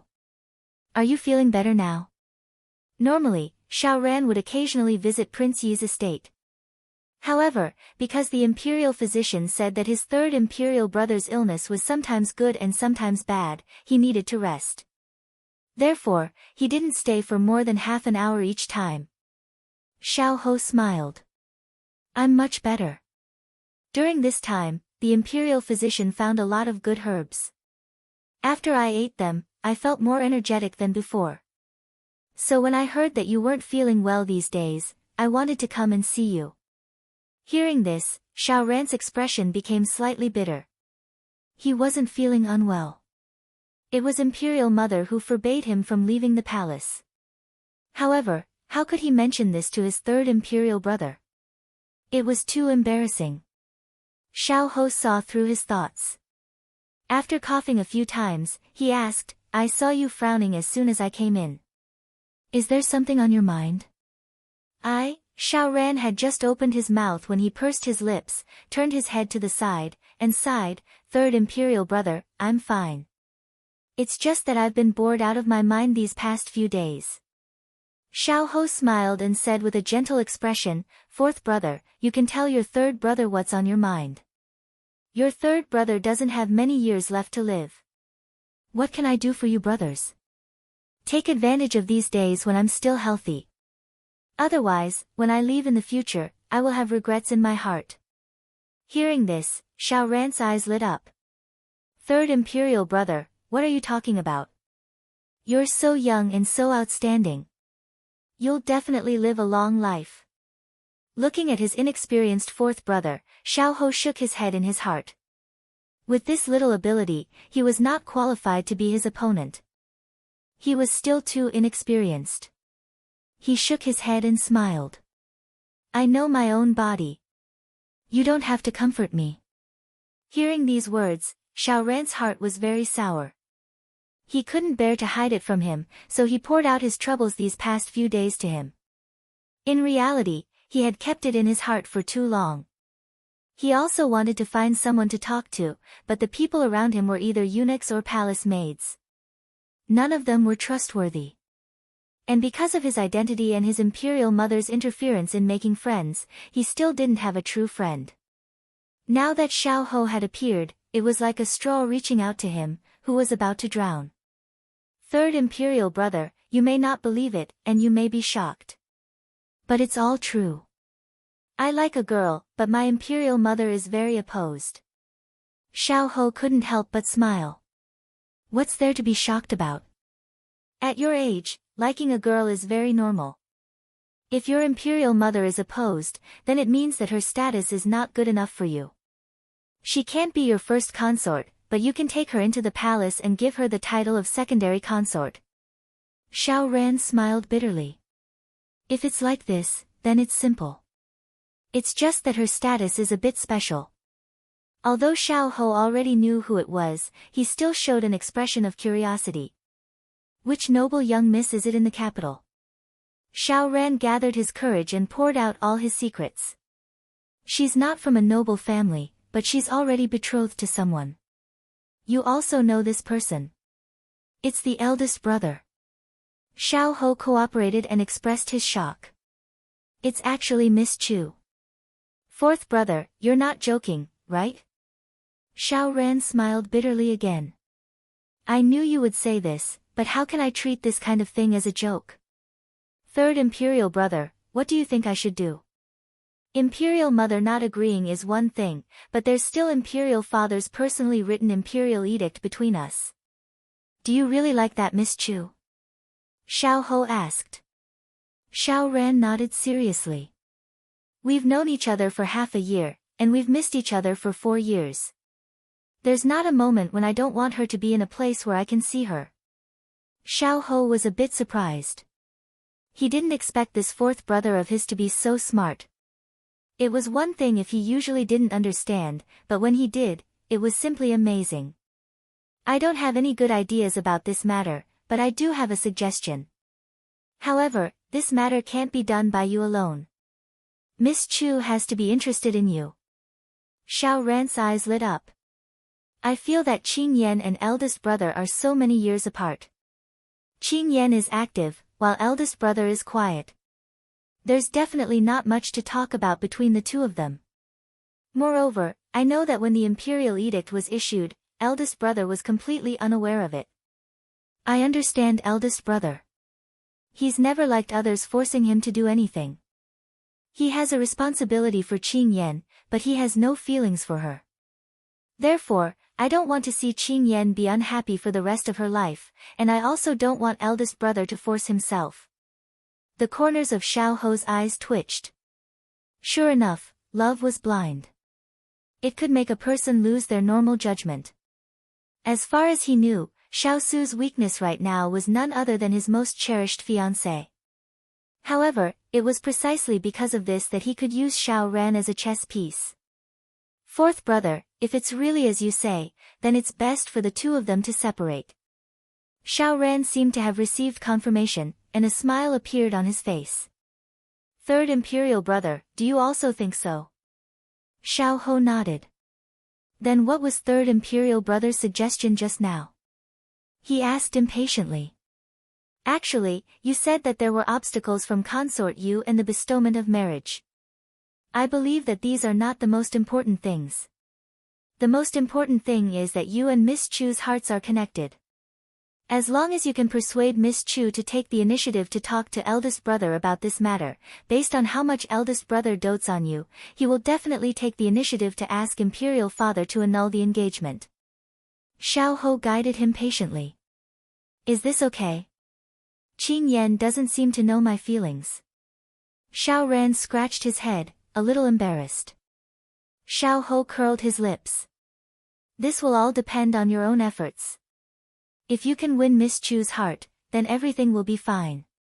Xiao Ran nodded heavily and reached out to hold his hand. He said gratefully, Third Imperial Brother, it's all thanks to you. Otherwise, I wouldn't know what to do.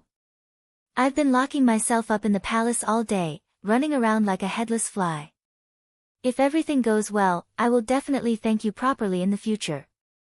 Xiao Ho smiled affectionately. Do we still need to be so courteous between us brothers? Xiao Ran giggled foolishly. When they left the palace, Xiao Ho looked at the high walls and shook his head. If the country was handed over to this idiot, then the country would really be doomed.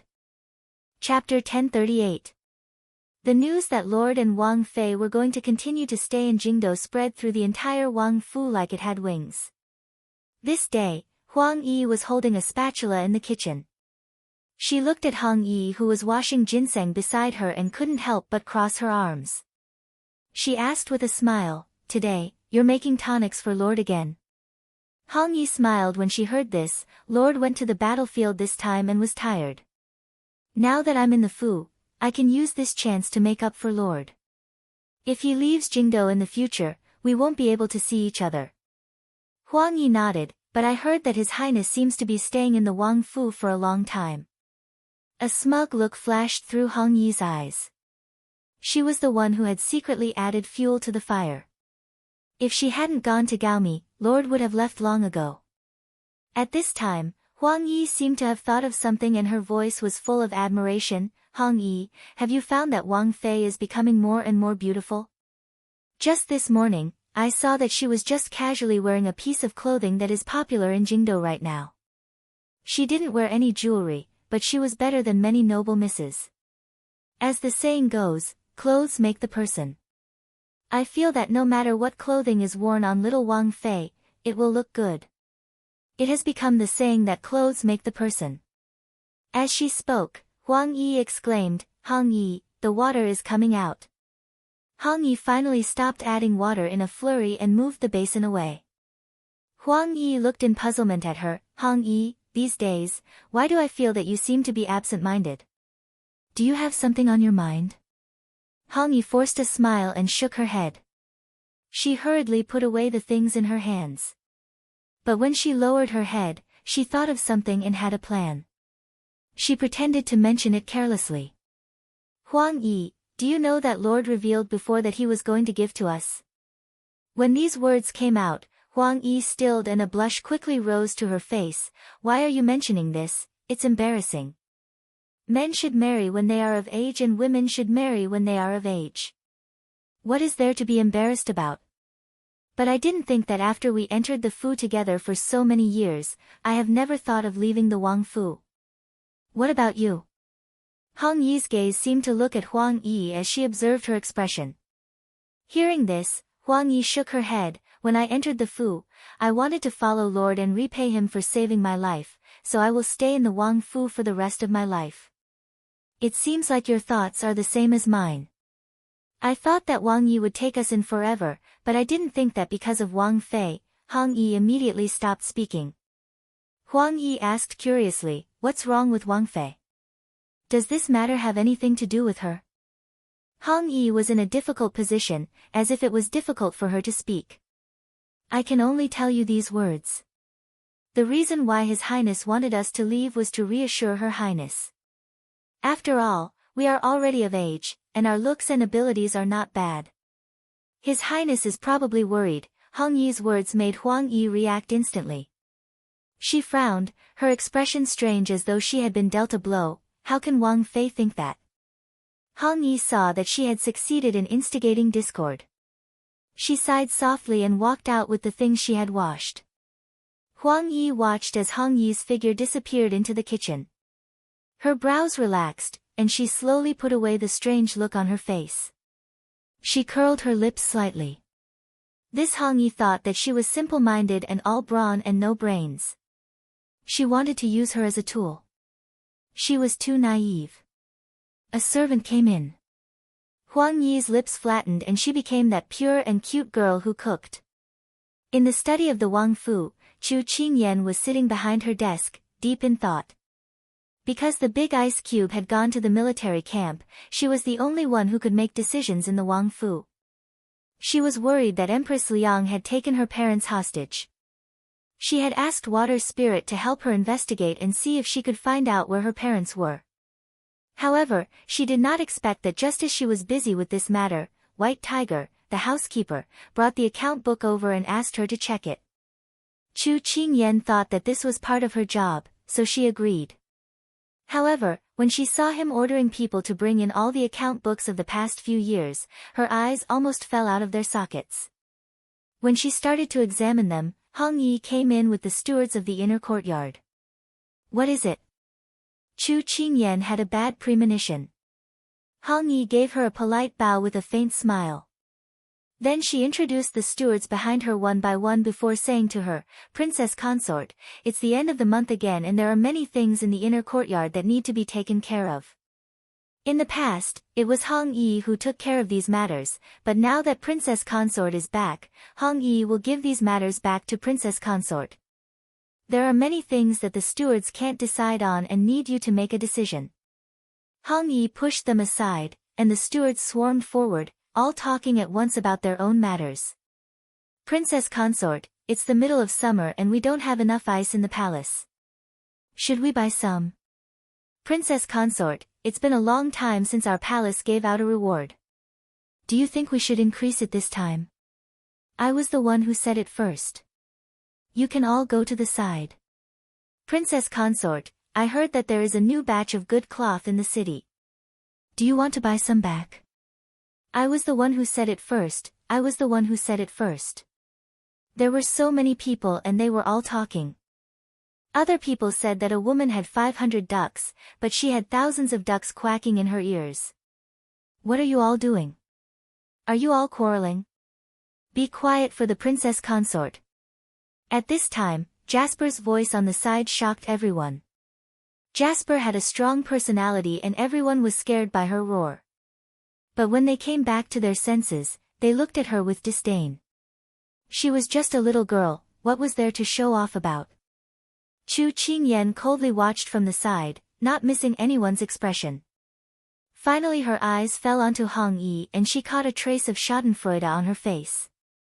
Chu Qingyan instantly understood. At this time, her expression did not change as her eyes scanned the stewards. They were all tall and rough and had been raised by the Wang Fu until their faces were oily. She secretly remembered them in her heart. The stewards thought that this Princess Consort was young and easy to bully. They had been fearless just now, but under her gaze, their legs trembled. Why was it that this Princess Consort looked as delicate as a flower vase, but her body exuded an intimidating aura that made them gradually quiet down and not dare to speak again? "I know about your matters. You can leave first. When you calm down your restless emotions, come find me in the afternoon." Chu Qingyan finished speaking and then lowered her head, not looking at them again. The stewards wanted to say something, but they were suppressed by Hong Yi's gaze. So the group left. When the room became quiet again, Chu Qingyan threw down the brush. Her hands were clasped under her chin as her eyes moved unpredictably. Jasper had been worried that her mistress would be bullied, but seeing her like this, she knew that she was starting to scheme against people and her heart calmed down. Chapter 1039. Chu Qingyan pondered for a moment. In the end, she slowly put down her hands and leaned against the back of the chair. She said to Jasper, "Go and call Su Ba and the others over. I have something to tell them." Although Jasper didn't know what her master wanted to do, she immediately did as she was told. Soon, Su Ba and the others came over. Master, what are your orders? Su Ba and the others lined up in a row and bowed slightly. Chu Qingyan pushed the account books in her hands in front of them and said with a smile, "Do you still remember the calculations I taught you before? Come, help me check the accounts." Su Ba and the others agreed without objection. Su Jiu said with some annoyance, "This white commander actually dares to make things difficult for you. He must have eaten a bear's heart and a leopard's gall." Chu Qingyan chuckled with a hint of coldness, "These people want to see me make a fool of myself and make things difficult for me. They don't even know how much they are worth. Don't worry, I won't let them off so easily." Su Jiu and the others nodded heavily. Chu Qingyan folded the paper in her hand and handed it to Jasper. "Send someone to send this to Water Spirit. I want her to help me investigate the details of the internal and external stewards of the prince's mansion in recent years. What they have done in the past few years and who they have befriended. I don't believe that their hands are clean after all these years without the master and mistress of the mansion." Su Ba couldn't help but ask, "Master, are you planning to make a move?" Chu Qingyan chuckled, "On the first day in the capital, they gave me a show of strength. I thought that we would be leaving soon, so I turned a blind eye and didn't care about these trivial matters. But we will still be in the capital for a short time. They sent themselves to my door and still dared to squeeze me. They really don't know what's good for them. Master, what do you think they will gain by doing this?" Su Ba asked in confusion. Su Ba heard this and the corners of his mouth twitched. What else can they gain? They just want Master to back off and not interfere in the affairs of the mansion in the future. Bastard, you're really good at scheming. Everyone in the room was boiling. Chu Qingyan raised her hand to silence them. Then, she said unhurriedly, "Don't worry. How can your master be bullied so easily? All right, all of you go and do your work. Find the problem with these accounts as soon as possible. I don't believe that they didn't falsify the accounts." Yes. Once the master gave the order, everyone immediately started working in full swing.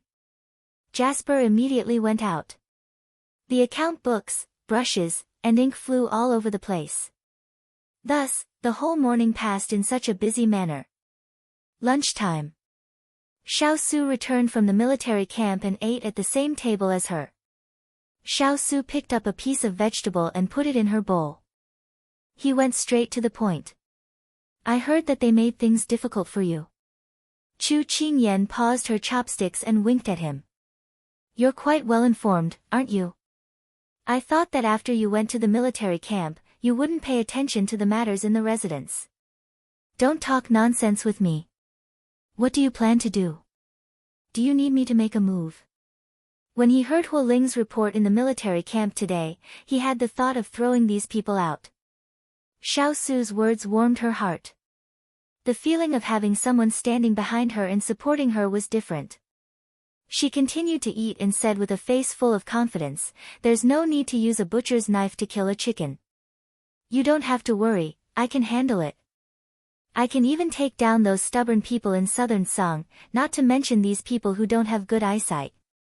Not only did they want her to retreat in the face of difficulties and not interfere with the matters in the residence, they also wanted to continue devouring the treasury in the residence. They were simply dreaming. "It looks like you already have an idea." Xiao Su's gaze revealed admiration. Chu Qingyan laughed and mysteriously said, "I'll keep it a secret for now. As long as you don't feel bad for me touching your people, I'll start making a bold and decisive move." Xiao Su curled his lips. "Don't worry and boldly do it. I need you to loosen the soil in this area. So you want to use my hands to tidy up your residence?" Humph, humph. Chu Qingyan gave him a sidelong glance. Xiao Su smiled. He gave her more food before saying, "You said something wrong." "What is it?" She did not understand. "This isn't just my residence, it's also yours." Her eyes lit up. "That's right, what's yours is mine. I almost forgot. Then I'll make a big fuss at home. Let's say this first, you have to stand on my side. If she could pull the big ice cube to her side from the start, then everything would be easy to handle. Xiao Su had no way to deal with her mischievous look. I won't drag you down. This time, she was satisfied and buried her head in eating. There was a way for husband and wife to get along. When dealing with family matters, if your other half could stand by your side and become your backing, then you would be able to do twice the work with half the effort. After eating, Chu Qingyan returned to the study. Jasper was already waiting inside. Speak, why did the stewards of the inner courtyard suddenly move out? She had sent Jasper to investigate this matter this morning. It seemed like there was already a result. Jasper stepped forward and said, Master, you guessed correctly. It was Hong Yi who instigated this. She wanted to make these stewards make things difficult for you, but this subordinate doesn't understand her intentions. It really was her. Chu Qingyan muttered softly. When she heard the latter half of Jasper's words, she scoffed lightly. It's just an ugly duckling who wants to turn into a swan. It's a pity that she found the wrong person. She wants to use this matter to let the servants in the residence know that I'm just a useless idiot. She's looking down on me too much. Back then, I personally tidied up the inner courtyard. Everything was in order from top to bottom. Right now, she wants to compete with me to see whose methods are better. She clearly wants to climb over my head. It seemed like what Big Ice Cube said last time made her a little impatient, so she dared to make such a move. However, she still had some doubts in her heart. Hong Yi's character was good at enduring silently. Why did she suddenly change her character and become so fearless? But now, no matter why Hong Yi became like this, she would not let them off easily. It was also time to show her power. Before she could warm the chair, there was a knock on the door. She exchanged a look with Jasper, and Jasper went to open the door. Thus, Hong Yi led the people in majestically. Seeing that everyone was about to start talking after bowing, Chu Qingyan raised her hand. Her aura shook, and everyone involuntarily shut their mouths. If you have a question, ask it one by one. There's no need to rush. We're having a discussion, not buying groceries at the market. Show some manners as a steward of a noble family. Don't let others look down on you. When the stewards heard this, no matter how unwilling they were, they had to listen to her for the sake of their dignity. Alright, let's start with Steward Wang on the left. First, accept yourself. Name, responsibility, and the current question. Be orderly and logical. I believe that you are all experienced stewards. You can do this request, right? Once this tall hat was put on, everyone immediately became well-behaved. Chu Qingyan said this casually. Hong Yi, who was standing at the side, instinctively looked at her. For some reason, she felt that the princess consort today seemed a little different from usual. Chu Qingyan felt the stares from the side and sneered. Hong Yi, watch carefully. Watch how I drag you down step by step. Chapter 1040. Let's begin. Chu Qingyan ordered nonchalantly. She didn't know if it was Chu Qingyan's unpredictable appearance that intimidated everyone. No one dared to play any tricks and obediently began to report. Wang Fei, the weather is getting hotter and hotter. There isn't enough ice. Should we buy more? Wang Ma was the first to speak. Her tone was a bit unfriendly, as if she didn't agree, she didn't know how to manage the inner courtyard. Chu Qingyan's finger lightly tapped on the table. Her eyes indifferently looked at Wang Ma. This ice is mainly stored in which rooms? How much does it cost per day? What's the price outside? Wang Ma was already prepared. She replied, it's mainly placed in the prince and princess consort's rooms, as well as the study room and the living room, where the masters often go. Every day, 3 basins of ice will be used alternately, which costs about 3 taels of silver per room. In total, it costs almost 100 taels a month. 100 taels. Chu Qingyan slightly narrowed her eyes. Wang Ma, how come I heard that the ice outside isn't worth this price? At most, it's only 50 taels a month. Is the quality of the ice you bought better? Is it more resistant to heat? Wang Ma's forehead was covered in a layer of cold sweat. How did Wang Fei know this? Didn't she just return to the capital? And she didn't look very old. How come she was more shrewd than she thought? Wang Fei doesn't know. People have different grades. This thing also has good and bad. In order for Lord and Wang Fei to live comfortably, this old servant bought it at this price. Wang Ma didn't dare to wipe her sweat. She reluctantly made up a reason. Chu Qingyan gently smiled. Wang Ma has been in the Wang Fu for 6 or 7 years. I believe that you won't do something like buying low and cheating high. Wang Fei was actually so clear about her background. The sweat on Wang Ma's forehead became denser. She nodded obediently. But I remember that there is an ice cellar in the manor. Hasn't it been used for so many years? When Chu Qingyan said this, she looked at Hong Yi. Hong Yi was still immersed in the shock that Chu Qingyan had just given her. Feeling her gaze, she immediately adjusted her emotions and looked at Chu Qingyan. Smiling, she said, because the two masters have not been in the Fu in recent years, the ice cellar is rarely used. So much so that it has been abandoned. Chu Qingyan was satisfied with this explanation. She said unhurriedly, even though our Wang Fu doesn't lack money, we can't be extravagant. How about this, Wang Ma, these 2 days, have someone clean up the ice cellar and use it again. It's self-sufficient and can reduce the Fu's expenses. Although Wang Ma was a little unwilling to take advantage of this matter to make a profit, she could only agree at this time. The princess did not pursue the matter further, which was already the greatest tolerance for her. Saving her life was more important. Thus, Wang Ma retreated, and another steward came forward to report. Because of Wang Ma's example, no one dared to deliberately make things difficult. Who had clean hands?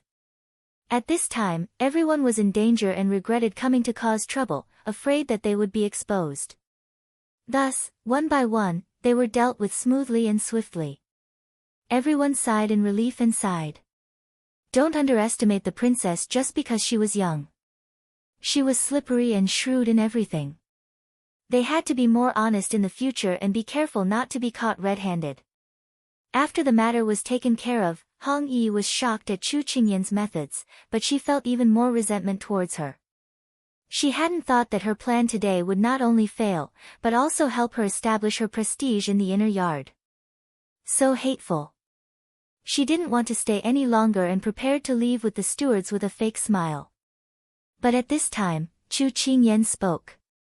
Hong Yi, don't be in a hurry to leave. I still have matters to attend to. Hong Yi had a bad feeling. She instinctively felt that she couldn't stay.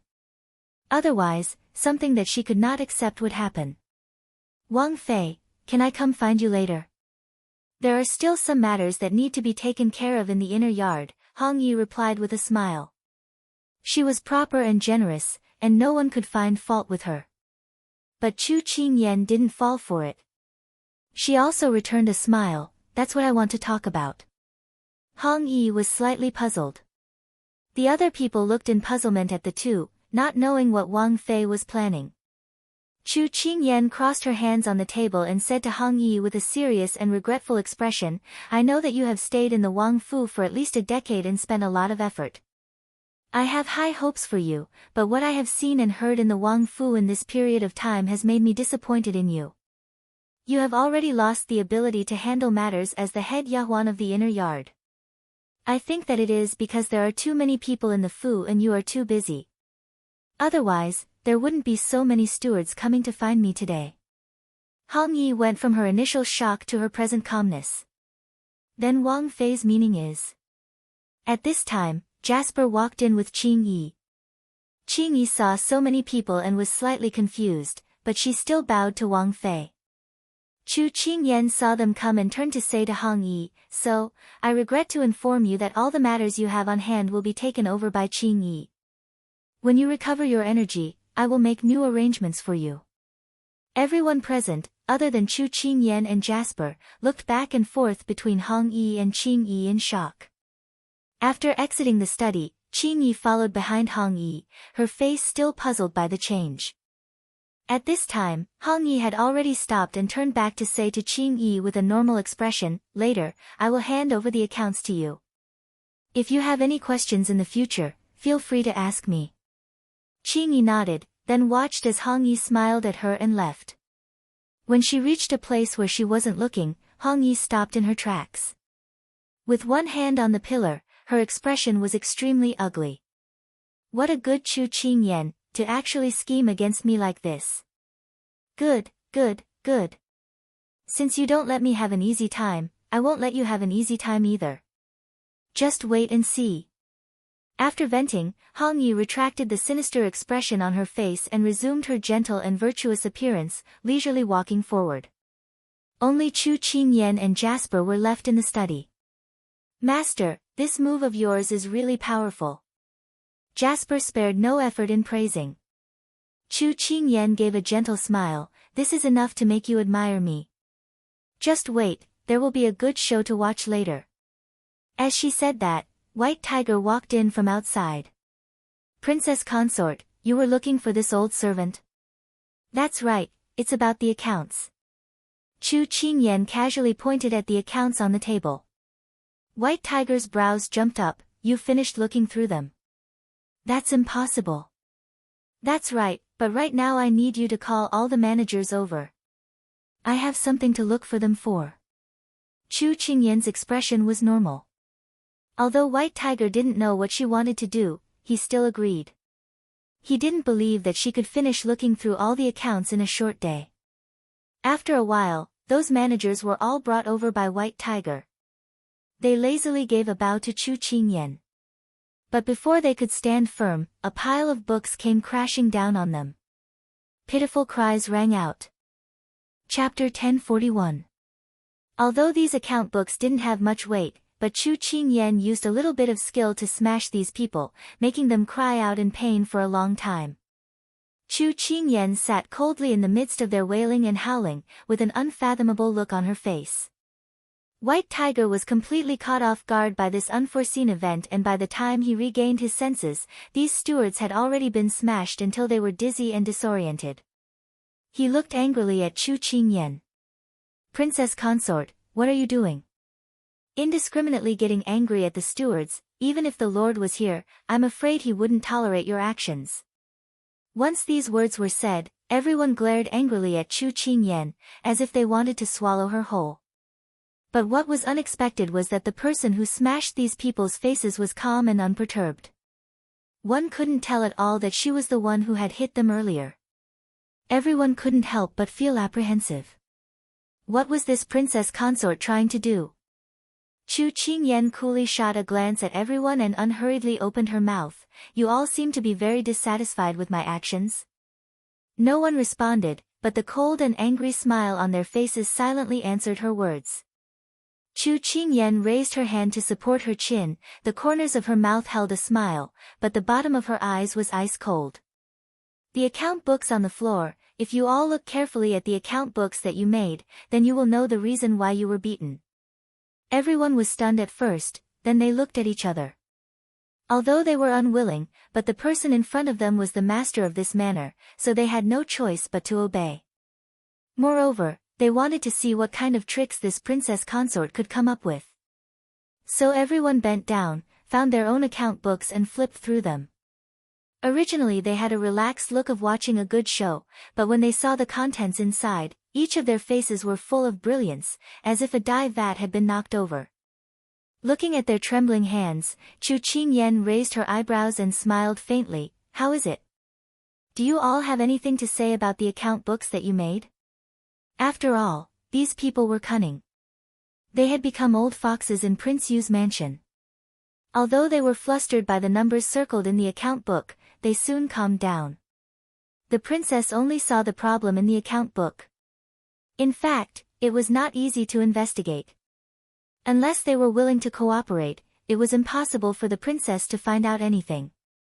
"Princess Consort, the account books were originally like this. Maybe you don't usually come into contact with these things, so you feel that there is a problem." One of them smiled as he said.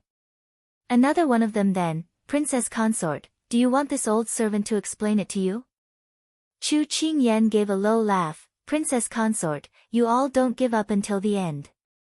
Everyone did not understand the meaning of her words. Their hearts were beating like drums.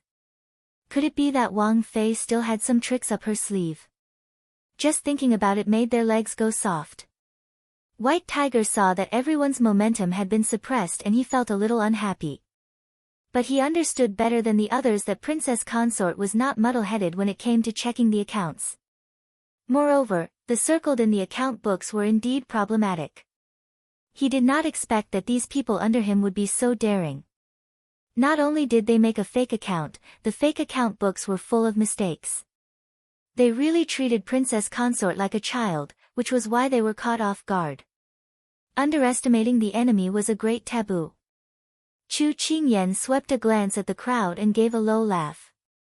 Then her gaze slowly fell on one of them. Stewardly, I heard that your mother's uncle recently bought a residence and you even lent him a few hundred taels of silver.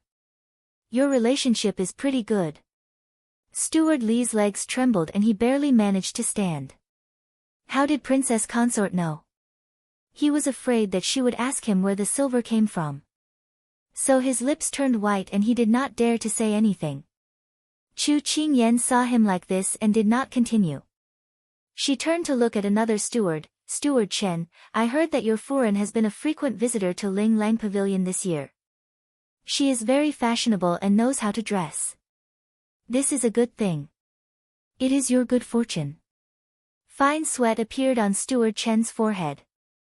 He laughed and laughed. If my wife knew that Princess Consort was praising her like this, she would be so happy she wouldn't be able to sleep.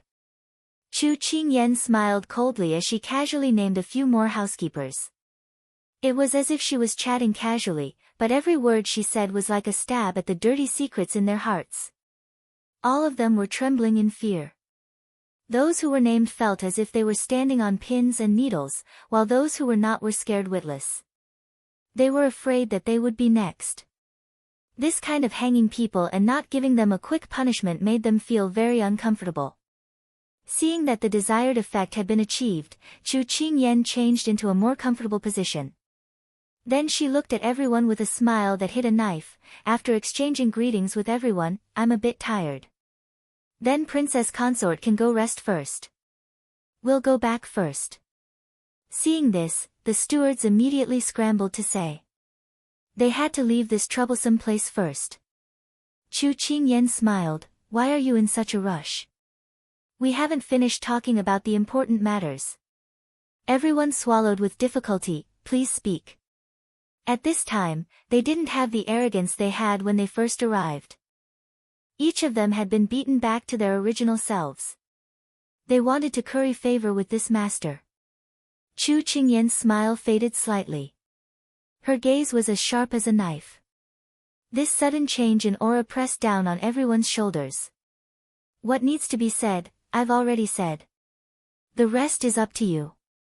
3 days later, I want you to put the real account in front of me. Moreover, I want to see at least 2/3 of the money that we missed and don't know where it went. Otherwise, she dragged out the last syllable and gave a low laugh. She pierced the hearts of some people present. Don't think about running away. How many people do you have? How much property you have? I know it all like the back of my hand. So if you have time to play tricks with me, why don't you think about how to complete the task that I mentioned? Alright, you can leave. Everyone was like stray dogs. They lowered their heads and left the study. Each of them had a long face. They originally thought that they were a soft persimmon, but now they kicked an iron plate. It was simply a sin-awe. After everyone left, Chu Qingyan rubbed her brows and leaned back in her chair with a tired expression. Today, she had fought 2 battles in a row. It was really a bit tiring. Jasper timely handed over a cup of soup. Chu Qingyan took a few sips and recovered a lot of energy. Master, do you think that these people will patch up all the loopholes? Jasper asked. Chu Qingyan held her forehead and looked at her from the corner of her eyes. Their lives are in my hands. I'm not afraid that they won't hand it over. If they don't take the initiative to hand it over, I don't mind helping them. Jasper shook her head and sighed. Master, as your opponent, they have to be aware of the fact that they lose. This is called those who are unjust are doomed to destruction. If they could scrupulously abide by their duties and not be so ambitious, I wouldn't care about them at all. But they still have delusions of bullying me. In order to protect His Highness's property, I won't let them off easily. Jasper nodded to show that she understood. At this time, Xiaoxi pushed open the door and ran in.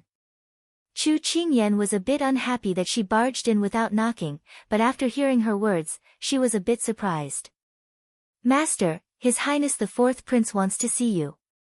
He's already in the living room. Chapter 1042. Xiao ran.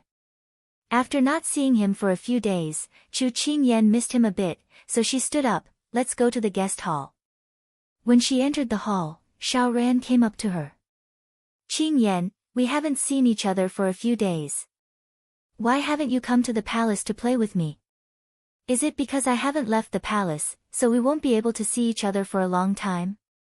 His tone carried a bit of grievance. When Chu Qingyan heard his complaint, she couldn't help but laugh. Please, what's so fun about the imperial palace? It's not as lively as the outside. That's right, why didn't you appear at the palace banquet last time? You're so playful, it doesn't suit your personality. Xiao Ran didn't dare to tell her the truth and say that it was because of her that his mother had grounded him. He rubbed his nose and gave an evasive smile. Isn't it because I ate too much plum soup yesterday and wasn't feeling well?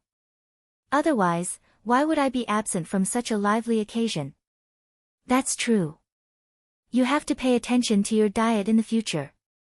Don't eat too much cold even when the weather is hot, so you don't suffer. Chu Qingyan casually said. However, when these words fell into Xiao Ran's ears, it was a different story. He excitedly grabbed her hand and said, Qingyan, I knew that you cared about me. Chu Qingyan unconsciously wanted to break free from his hand, but when she heard his words, she thought that this child was like a block of ice. Even though he had his parents' love, it couldn't compare to the common people.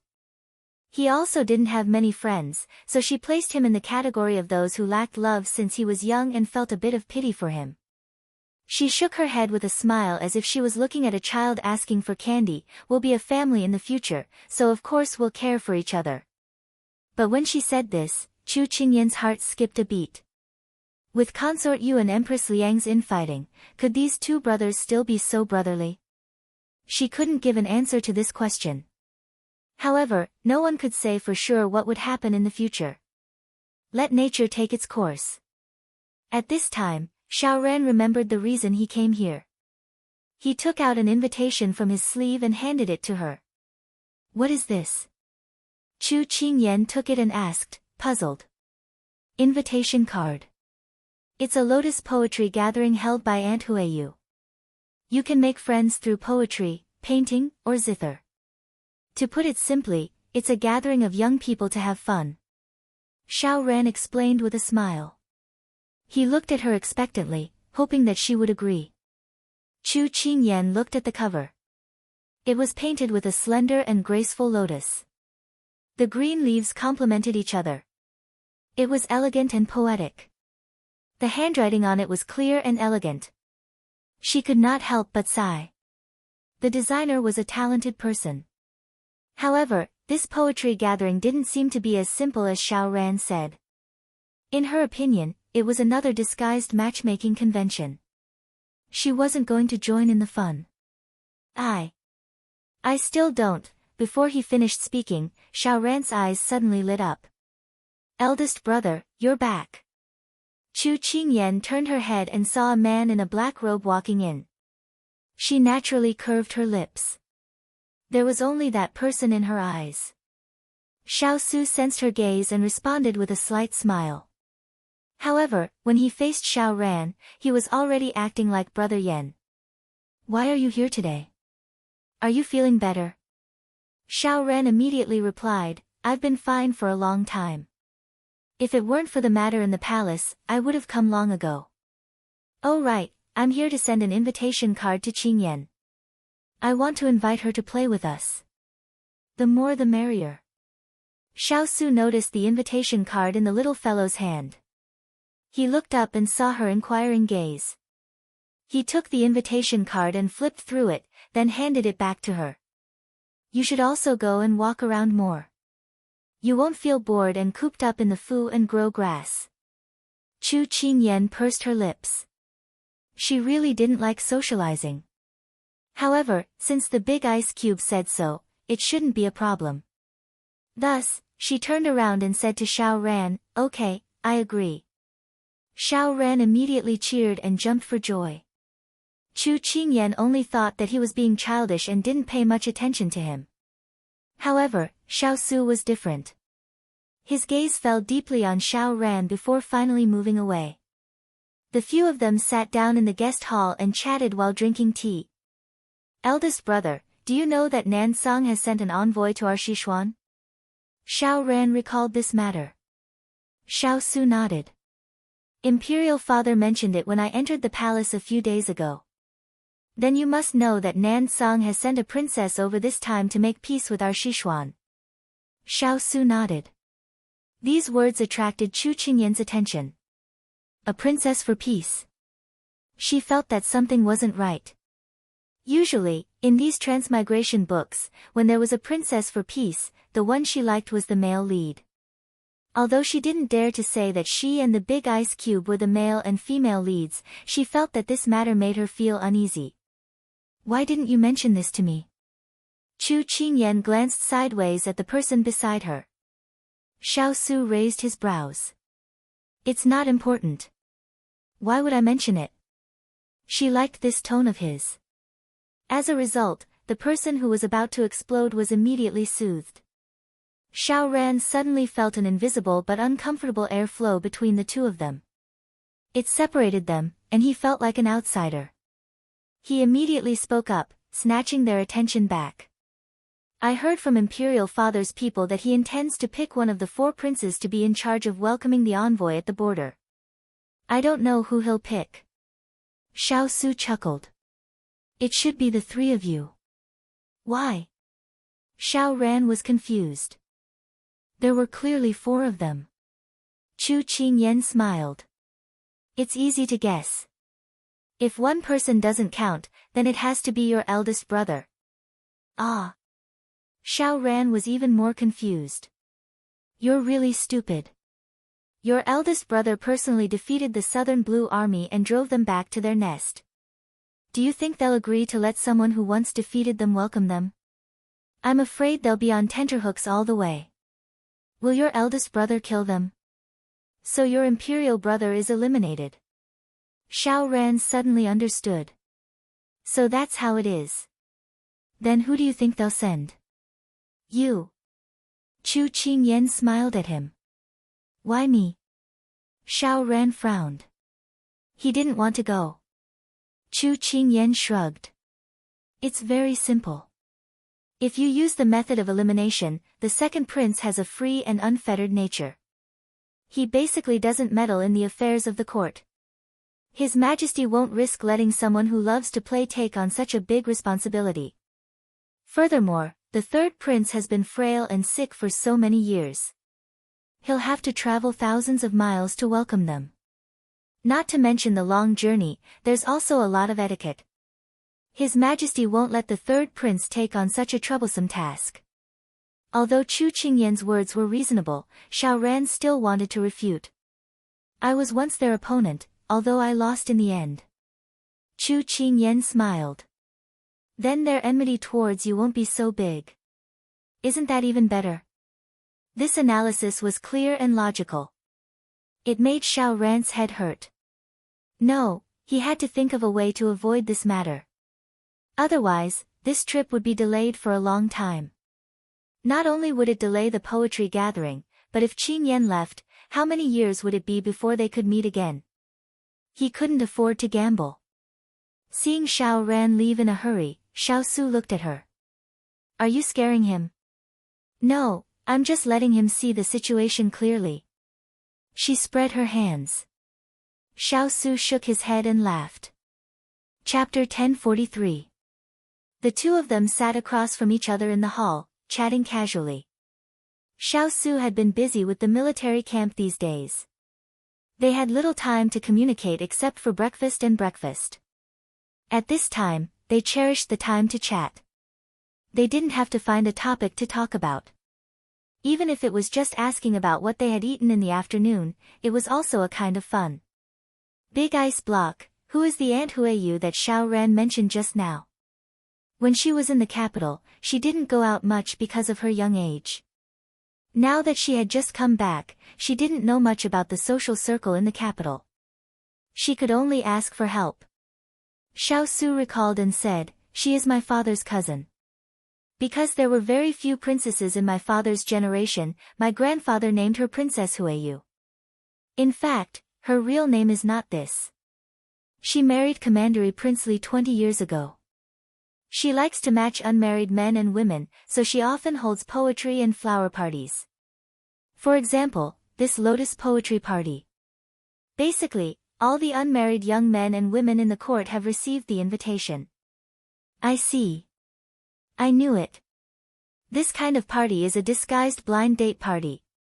It's not fun. By the way, how do you know so much? You even know who she invited. Do you also want to go on a blind date and add some people to the mansion, huh?" Chu Qingyan pulled his sleeve and asked him to tell the truth. Xiao Su didn't know whether to laugh or cry at this little vinegar jar.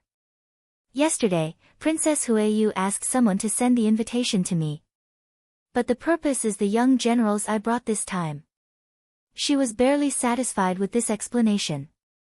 Then, she immediately revealed a mischievous smile, "Speaking of which, our little generals are all handsome and talented. If they're not little fresh meat, then they're handsome men. Compared to those who only know how to talk, they're true to their words, and they also know how to take care of others. Whoever marries them is a blessing." "Why do I feel like you are selling melons to a woman?" Xiao Su laughed. Chu Qingyan snorted. "Of course, I have to praise my own people. Besides, we are their parents' family, aren't we?" The little fellow's words successfully made him laugh. Chu Qingyan rolled her eyes at him. Then she remembered something and immediately looked at him vigilantly. "By the way, Jean Xian also received the invitation, didn't he?" Xiao Su glanced at her. "As a commandant, and as you said, he is handsome and capable. What do you think?" "That won't do." Chu Qingyan jumped up. "Why not? Although men and women should get married when they are of age, he has been reserved by my Xining. I have to help Xining look after him. I can't let others break them, too. It. Alright, so you're saying that the two of us are unmarried as well? Does that mean that I can still?" Before she could finish her sentence, she suddenly felt the world spinning around her. She found herself sitting on his lap. Meeting his deep eyes, she was stunned and almost slipped down. Fortunately, she reached out and hugged his neck. Because of this, she delivered herself to his door. Before she could regain her senses, his kisses were densely packed. She wanted to remind him that they were still in the living room and that people were coming and going, but it was too late. As if he knew her concerns, Xiao Su waved his hand and closed the doors and windows. The bright living room immediately dimmed, but it added a bit of charm to the two of them. After returning to the capital for so many days, there were too many eyes watching them. He also had too many things to deal with, so the two of them did not have much time to interact. Now that they touched each other, his heart trembled. He did not want to have too many misgivings and wanted to fiercely squeeze her into his body. Under her gentleness, the storm-like attacks gradually became less impatient and more patient. They lingered in each other's arms and were reluctant to part. She slowly adapted to him and turned from passive to active. What a joke. She was not one of those reserved young ladies who scrupulously followed etiquette. She clearly wanted it but pretended that she was shy and did not want it. So she climbed onto his neck and tried to trace the shape of his lips. Their fiery breaths intertwined and it was impossible to tell who was who. He was very satisfied with the little fellow's performance. Passion ignited at the slightest touch. It was hard to part. In the evening, the light of the setting sun shone through the paper window and onto the ground, leaving only a faint light yellow. In such a beautiful time of dusk, full of sentiments, of course, one should enjoy to the fullest, and not let time be empty. They were already close and separated several times. When the two of them finally separated, they were sweating profusely and their clothes were soaked. It was unknown whether it was because the weather was too hot or because they were trying their best to restrain themselves. Their faces were red and their clothes were disheveled. But their bodies were leaning against each other and they blended into the sunset, giving off an indescribable feeling of beauty. Xiao Su lowered his head and met her watery eyes. He leaned closer and touched her gently. Then, he slowly opened his mouth. His voice was low and husky, full of magnetism, as if he was extremely languid after indulging himself. "What you said just now, are you going to say it again in the future?" At this time, Chu Qingyan had already lost her mind. Her body was as soft as glue and she did not know what he was talking about. She could not help but ask in confusion, "What?" As if she had been moisturized by water, her voice was coquettish and charming. The moment she spoke, Chu Qingyan was shocked by herself and her soul almost left her body. When her voice fell, Xiao Su moved his finger and lifted her chin. He smiled wickedly and approached her, his voice carrying a faint threat. "Do you need me to help you remember?" The feeling of almost being sucked dry just now still had lingering fears in her heart. She swallowed her saliva and blocked him with both hands. She looked up and smiled obediently. Remember. I won't say it again in the future unless you do something wrong." Heavens, this serious ice cube was so scary. It was as if he wanted to eat her up. She only wanted to scare him, but she was almost eaten up by him. Only then did Xiao Su nod his head in satisfaction. He gave her a light peck on the forehead as a reward. She was a little dazed by his gentle kiss, but her rationality still prevailed and she did not forget to take the opportunity to make her stand clear.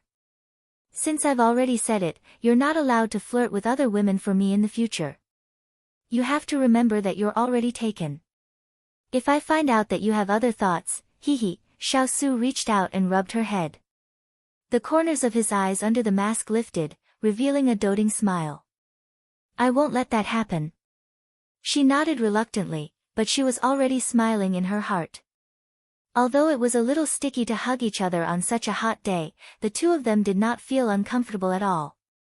Instead, they felt that this kind of time was hard to come by as they snuggled up to each other. "Big Ice Cube, I'll act first and report later. Speak." Chapter 1044.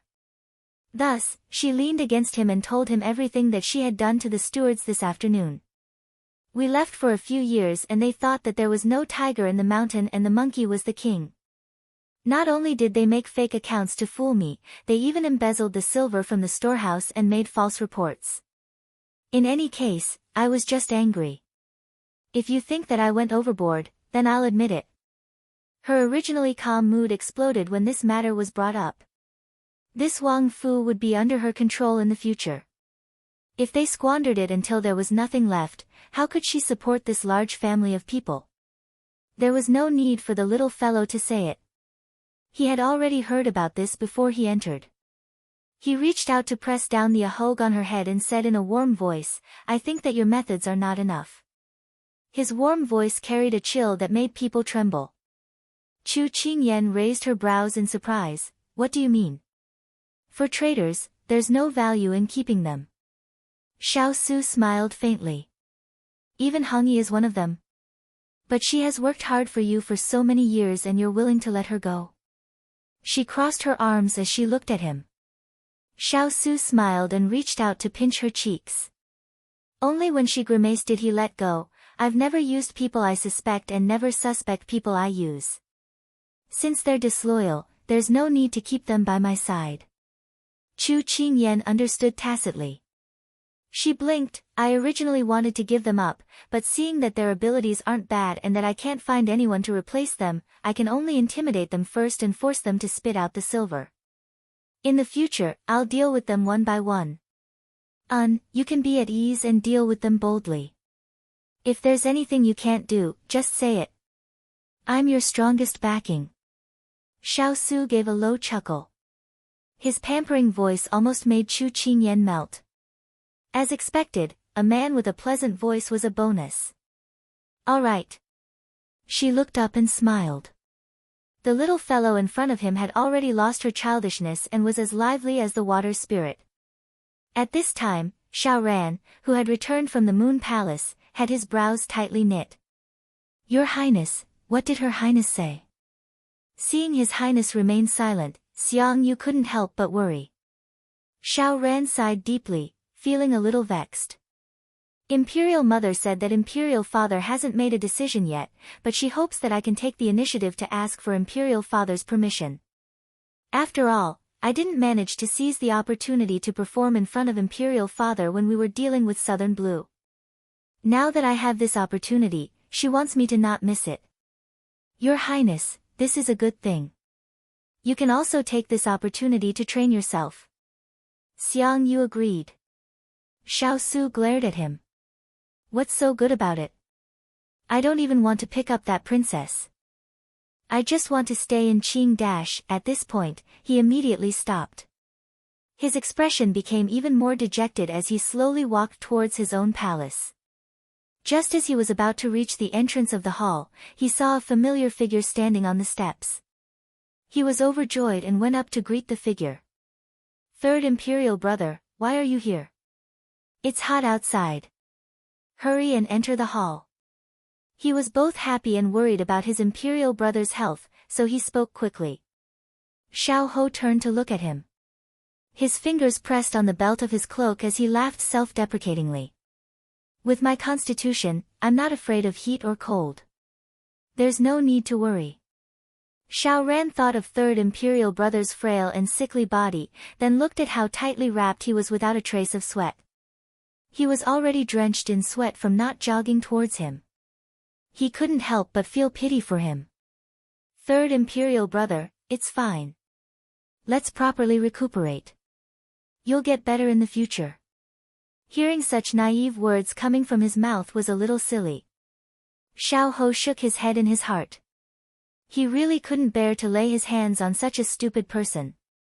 He nodded, then followed Xiaoran into the hall. Third Imperial Brother, why did you think of coming to find me on such a hot day? If there's anything, you could have just sent someone to inform me. After having someone serve tea, Xiaoran asked in confusion. Xiao Ho faintly smiled. It's fine. The Imperial physician said that I need to walk more to promote the flow of my blood. Actually, I did come to find you for something. Please speak, Imperial Brother. Xiaoran earnestly said. A few days ago, I found out about your worries and was thinking that you should be preparing to take action.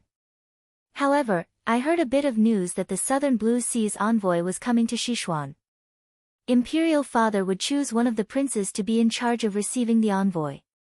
I thought about it, and other than you, there doesn't seem to be anyone suitable. Xiao Ho lightly coughed a few times and slowly said.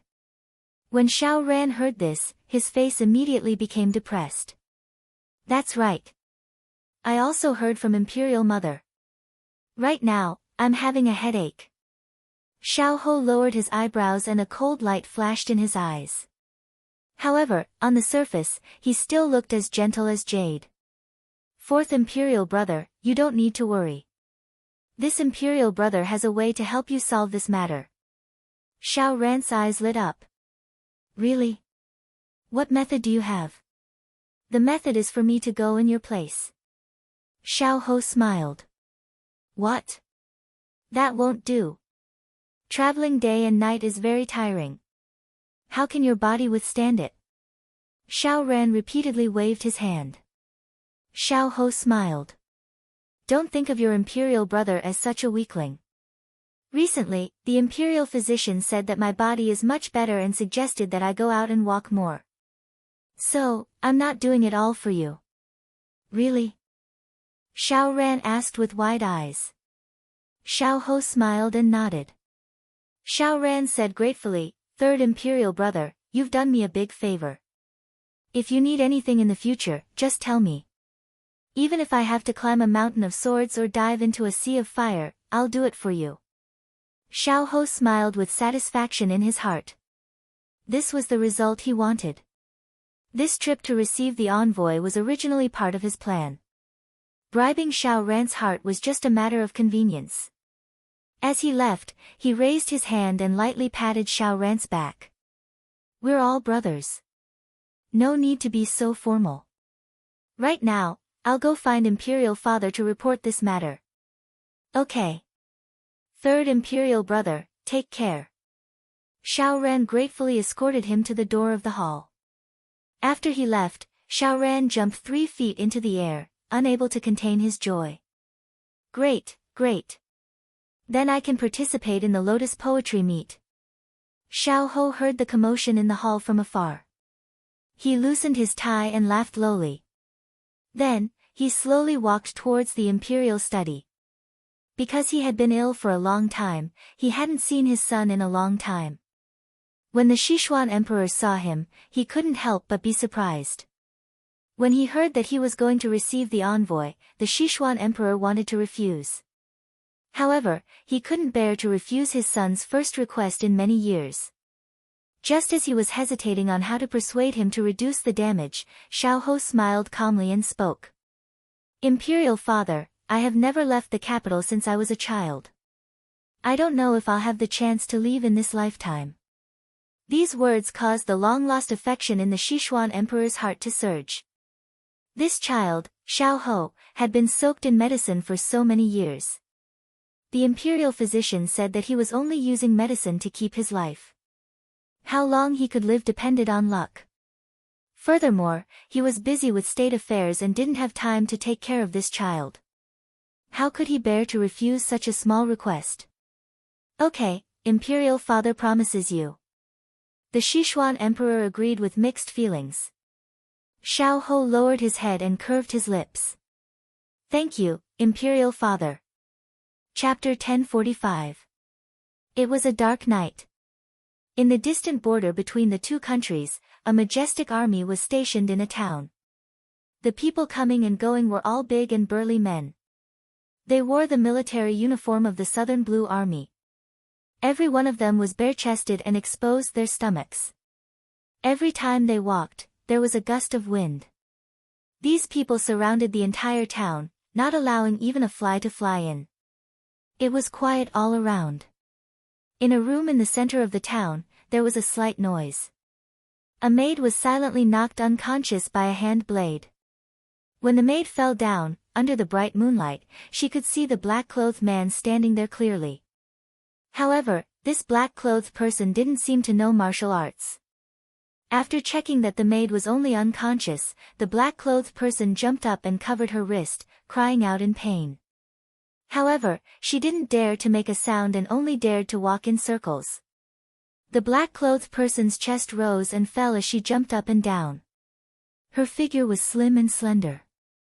There was no need to guess to know that it was a woman, a young woman. Before the pain subsided, she remembered the important matter and immediately opened the window. Immediately, the bright moonlight poured in, illuminating the magnificent decorations inside. They were all top-notch items from the palace and were extremely luxurious. However, the woman was not in the mood to appreciate it at all. She spat, "Isn't it just a golden silk cage? I don't want to live in it anymore. Bye-bye, you." As she spoke, she pulled the bedsheet that was tied to the side. It was made of golden silk. If it was placed outside, not many people could afford to use it. If it was a normal day, she would definitely feel a bit of pity and then remove the golden silk. However, her life was more important now. She threw the bedsheet down the window and fixed it. She carefully looked around. After confirming that there was no one, she clumsily turned over and grabbed the bedsheet, slowly sliding down. Although this was only the second floor, her body was weak and couldn't withstand the tossing and turning. Just as she carefully slid down, a throwing knife suddenly flew out of nowhere. It spun in the air and flew towards her bedsheet. The woman secretly cried out. Before she could react, with a tearing sound, the bedsheet was torn and she fell down. Ouch! Her whole body fell to the ground and the woman screamed. Suddenly, torches were lit all around. The originally empty courtyard was suddenly crowded with people. The woman's eyes were blinded by the light of the fire, and she felt like crying. Through her teary eyes, she saw a familiar yet unfamiliar figure. "Little Zijing, why are you playing hide-and-seek with us in the middle of the night?" The cold voice sounded oppressive. Pang Zijing's mouth twitched. "Brother Crown Prince, why are you here?" Pang Huang, who was dressed in a blue brocade robe, stood in the middle of the crowd and smiled. "If Imperial Brother wasn't here, wouldn't you have escaped?" "I'm not running away, I'm just fooling around." She lowered her head as she spoke. Her attire was a confession. Pang Huang pursed his lips. "What are you waiting for? Hurry up and help Her Highness back to her room." "Yes." The palace maids, who were trembling with fear, immediately rushed over to help her up. Pang Zijing gritted her teeth. Her painstakingly planned plan was ruined again. When she passed by Pang Huang, she heard him warn her in a low voice, "Go to Sichuan properly. If you try to play tricks again, not only Imperial Brother, but even Imperial Father will not let you off easily." Pang Zijing agreed with a fake smile, but in her heart, she wanted to chop him into pieces. Sichuan, the capital. The news that Xiao Ho was in charge of receiving the envoy spread like wildfire throughout the court. No one would have thought that this frail prince would one day participate in court affairs. They thought that he would spend the rest of his life hugging a bottle of medicine. But there was no time for them to react. The next day, Xiao Ho led his entourage out of the city under the morning sun. When Chu Qingyan heard the news, she was in disbelief. "Big Ice Cube, I don't think I've met this third prince before. What kind of person is he? I heard that because of his poor health, he keeps a low profile." When Xiao Su heard this, he put down the book in his hand. Low profile, he was indeed very low profile. He was so low profile that the entire court had almost forgotten that there was such a prince. But after so many years, his actions did not make people happy. Seeing that he was silent, Chu Qingyan couldn't help but reach out to nudge him. "What are you thinking about?" Xiao Su raised his head and looked at her seriously. "Ian, if you meet him in the future, avoid him if you can. Don't have any direct conflict with him." "Huh? Rumor has it that he is as gentle as jade, but because of his illness, his body was damaged. Heaven is jealous of his talents. Why did he become a scourge when it came to you?" Chu Qingyan scratched her head, not understanding. Moreover, looking at Big Ice Cube's expression, it seemed that this prince was a powerful master. Even he couldn't help but be wary of him. "Do you still remember the disappearance of the money in the bank?" In order to let the little fellow be more alert in the future, Xiao Su brought up the matter of the past. "How could I not remember? Because of this matter, I almost lost my life in that strange town." "Wait, you mean, the spy that was planted in the bank that year was?" She cleverly avoided mentioning Xiao Ho's name and asked in surprise. Xiao Su smiled faintly and praised, "Not stupid." At this time, how could she care about refuting his words? In her mind, she imagined that the hidden hand behind the scenes had disguised himself as a weak prince to deceive everyone. She immediately grabbed his sleeve. "That's too scary. How could it be hidden for so many years?" Xiao Su patted her hand lightly. "Don't think too much. Just do what you have to do." Chu Qingyan nodded. Actually, she now had a strong interest in Xiao Ho. Generally, in books, people who didn't pretend to be ill and endured hardships would be able to achieve great things. However, the prerequisite was that they had to be lucky enough to become the male lead in the book. Only then would they have a chance. This person was patient enough and smart enough. If there was a chance, she would like to meet him. Although the two of them had not met face to face, they had already exchanged blows. She had a lot of opinions about him. At this time, Xiaoxi walked in. "Your Highness, Master, the guards at the gate have come to report that there are two people outside the residence who claim to be Your Highness and Master's old friends. They want to see you." "Old friends? Or both of them?" Chu Qingyan looked at Big Ice Cube. Both of them were puzzled. "Let them in," Xiao Su said. After a moment, the two of them heard the sound of footsteps approaching from afar.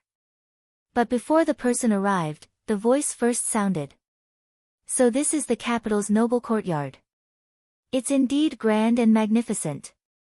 It's not something that a small family can compare to." A bright and beautiful voice sounded. It was as if one could imagine the joyful appearance of the speaker through these words. "Put away your saliva." A calm and gentle voice sounded. Following the woman's words, it brought a cool breeze to this hot and dry weather. One could tell who it was by hearing the voice. Chu Qingyan's eyes widened in surprise. Her hands tightly grasped Big Ice Cube's hand. "It's her. They're here." The little fellow's excited and happy mood infected him. He couldn't help but smile and nod. Chapter 1046. The person who spoke had already reached the door. Chu Qingyan's heart was in her throat as she stared intently with incomparable anticipation. In the blink of an eye, a silhouette leapt into her sight. Following that, a man dressed in white followed the person in front of him into the room. The woman was spirited and lively while the man was gentle and elegant. "Wasn't it Hua family's Xiao Li and official Lin? My little darling, can't you recognize us?" Hua Xiaoli entered the room and saw Chu Qingyan standing there in a daze. 3 steps turned into 2 steps as he walked in front of her and teased her. Xiao Su raised his eyebrows at the way Hua Xiaoli addressed him. He turned his head to look at his good friend who was slowly walking over. "Rare guest. How could I not recognize you? It's just that your arrival made me too surprised. Why didn't you say anything before coming so that we could go and pick you up?" Chu Qingyan couldn't hide her joy as she spoke. "Pick what up? It's too troublesome. We have hands and feet and this miser knows your address. We're not afraid of not being able to find you." "That's right, it's not just the 2 of us who came. We also brought someone for you." Hua Xiaoli winked at her and then clapped his hands. "Didn't you want to see your master? Why haven't you shown yourself yet?" At this time, a sky-blue figure answered and walked in. It was a familiar figure and a familiar face. It was just that time had sharpened her edges and washed away her childishness, adding a steady and capable aura. "Xining." Chu Qingyan excitedly welcomed her. "Master, it's this servant." Xining's eyes were red and her longing was evident in her words. Chu Qingyan held her hand and really didn't know what to say. Sure enough, the relationship between master and servant is deep. "You weren't even this excited when you saw me just now." "Sure enough, comparisons are odious," Hua Xiaoli sourly said. Today was a great day for Chu Qingyan. She shook her head and smiled when she heard this. She turned around and handed a cup of tea to Hua Xiaoli like a servant. "Master Hua, quickly drink a cup of tea to quench your thirst. It's been a tiring journey." Hua Xiao unceremoniously took the tea she handed over and drank it in big gulps. Walking all the way here was really tiring for her. Lin Fengyi looked at the girls chatting and joking with each other, then smiled and said to his good friend, "You have a lot of things to deal with when you return to the capital, so we don't need to trouble you. That's why I didn't inform you when I came." Xiao Su nodded. "You suddenly came to the capital. Is there something important?" He remembered that his good friend had not stepped into the capital for many years, and as an important local official, he could not leave his post without permission. "That's right. I've already investigated the matter of the official salt smuggling. His Majesty asked me to make a trip to the capital to report it in person," Lin Fengyi explained. Xiao Su understood. He glanced at Hua Xiao and raised his eyebrows at him. "So you brought your family with you this time?" Lin Fengyi chuckled. "I guess so." Xiao Su was a little surprised. Then, he smiled. "Congratulations." "Congratulations to you too," Lin Fengyi replied. The girls did not notice what the 2 men were talking about. At this time, Hua Xiao drank a cup of tea and put it down heavily. A trace of guilt appeared on her face. Qing Yan, there's something I'm sorry about. We only found out that your parents were missing. We sent people to look for them, but we couldn't find them. Later, we found out that they were taken away by the Empress. Although Iron Rooster said that you already knew, I was still worried. That's why I followed him to the capital. I wanted to see you reunite with my own eyes so that I could be at ease. I didn't finish my task. Hua Xiu was a righteous person. She was a woman of her words. She would definitely do what she promised. Now, she blamed herself. Lin Fengyi looked at her with a trace of pity. When Chu Qingyan heard this, she couldn't help but step forward and pat her shoulder. She smiled at her and said, "You've already helped me a lot. No one knew that the Empress would suddenly attack my parents. Even if you knew, you couldn't have stopped it. Those people were all experts in the palace and were highly skilled in martial arts. I've received your kindness. Don't blame yourself." Hua Xiu sniffled and reached out to hug her. "I knew you were the best. Wu Wu, hurry and prepare something delicious to treat us. I'm starving. Even if the bark of a tree was placed in front of me, I would still eat it." The excitement of their reunion turned into a hearty laugh because of her howl. Soon, Chu Qingyan ordered the kitchen to prepare a sumptuous dinner. They sat around the table. Other than Jasper and Xining, they isolated the rest of the servants and enjoyed an atmosphere where no one would disturb them. Wow, delicious. Was this made by the imperial chef in the palace? Just as he took a bite, Hua Xiu cried out loudly. "No, it's made by a servant girl in charge of the household's meals." Chu Qingyan was amused by Ji Yunshu's blabbering. "Her culinary skills are amazing. I've never eaten such delicious food in Jiangnan. Qingyan, let's make a deal. Can you poach her back to Jiangnan to be the imperial chef of my restaurant?" Hua Xiu's occupational disease as a businesswoman immediately manifested.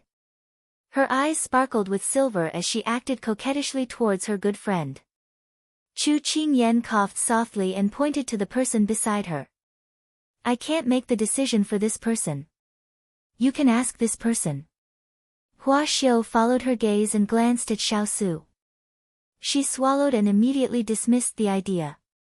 She should just eat obediently.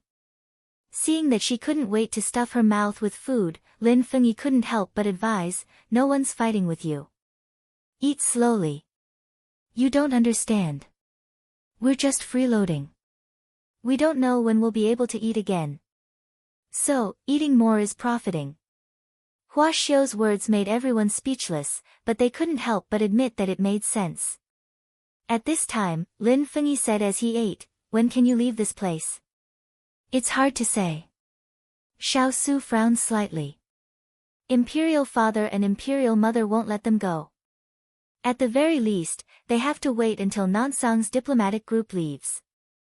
Lin Fengyi sighed. Today is different from the past. If you step into this quagmire again, it'll be hard to extricate yourself. Xiaosu also understood. Let's just let nature take its course.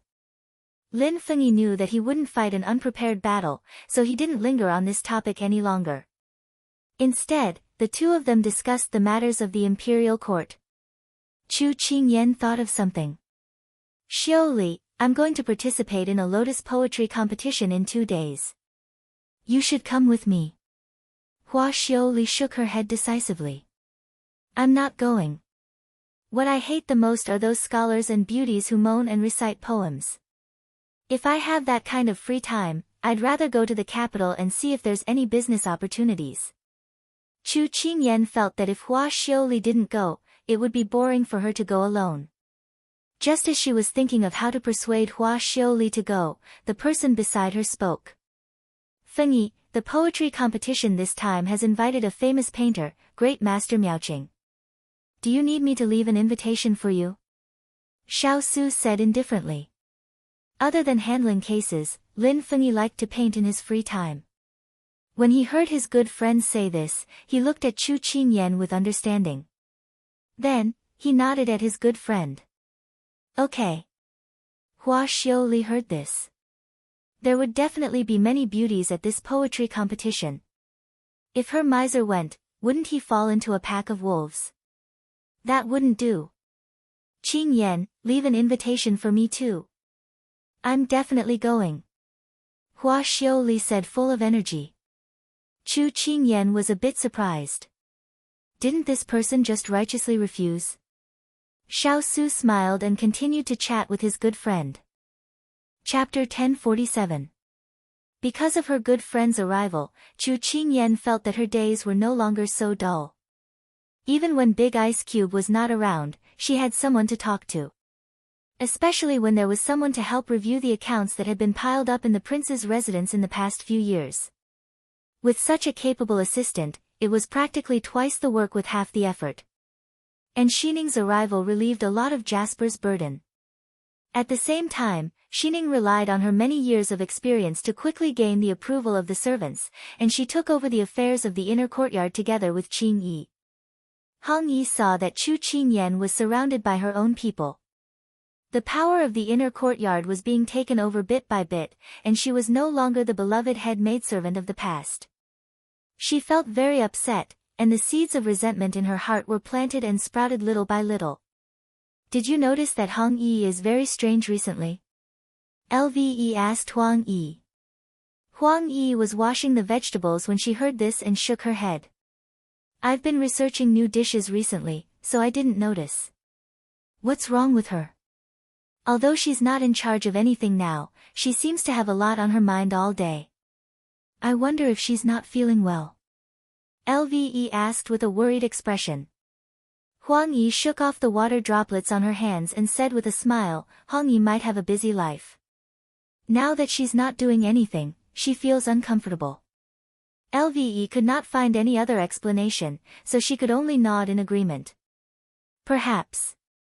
Lve, I have something to say, but I don't know if you're willing to hear it.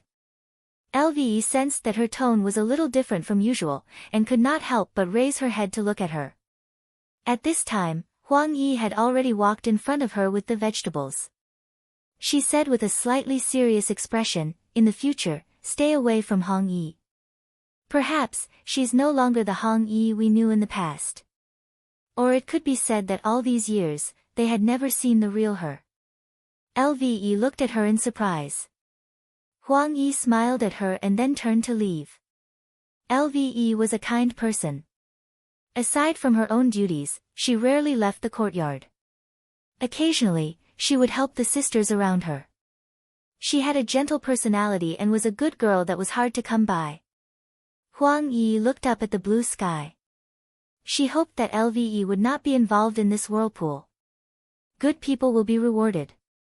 As for the wicked, they would naturally be punished. She curled her lips in self-mockery and strode away. In the blink of an eye, the day of the Lotus Poetry Meet had arrived.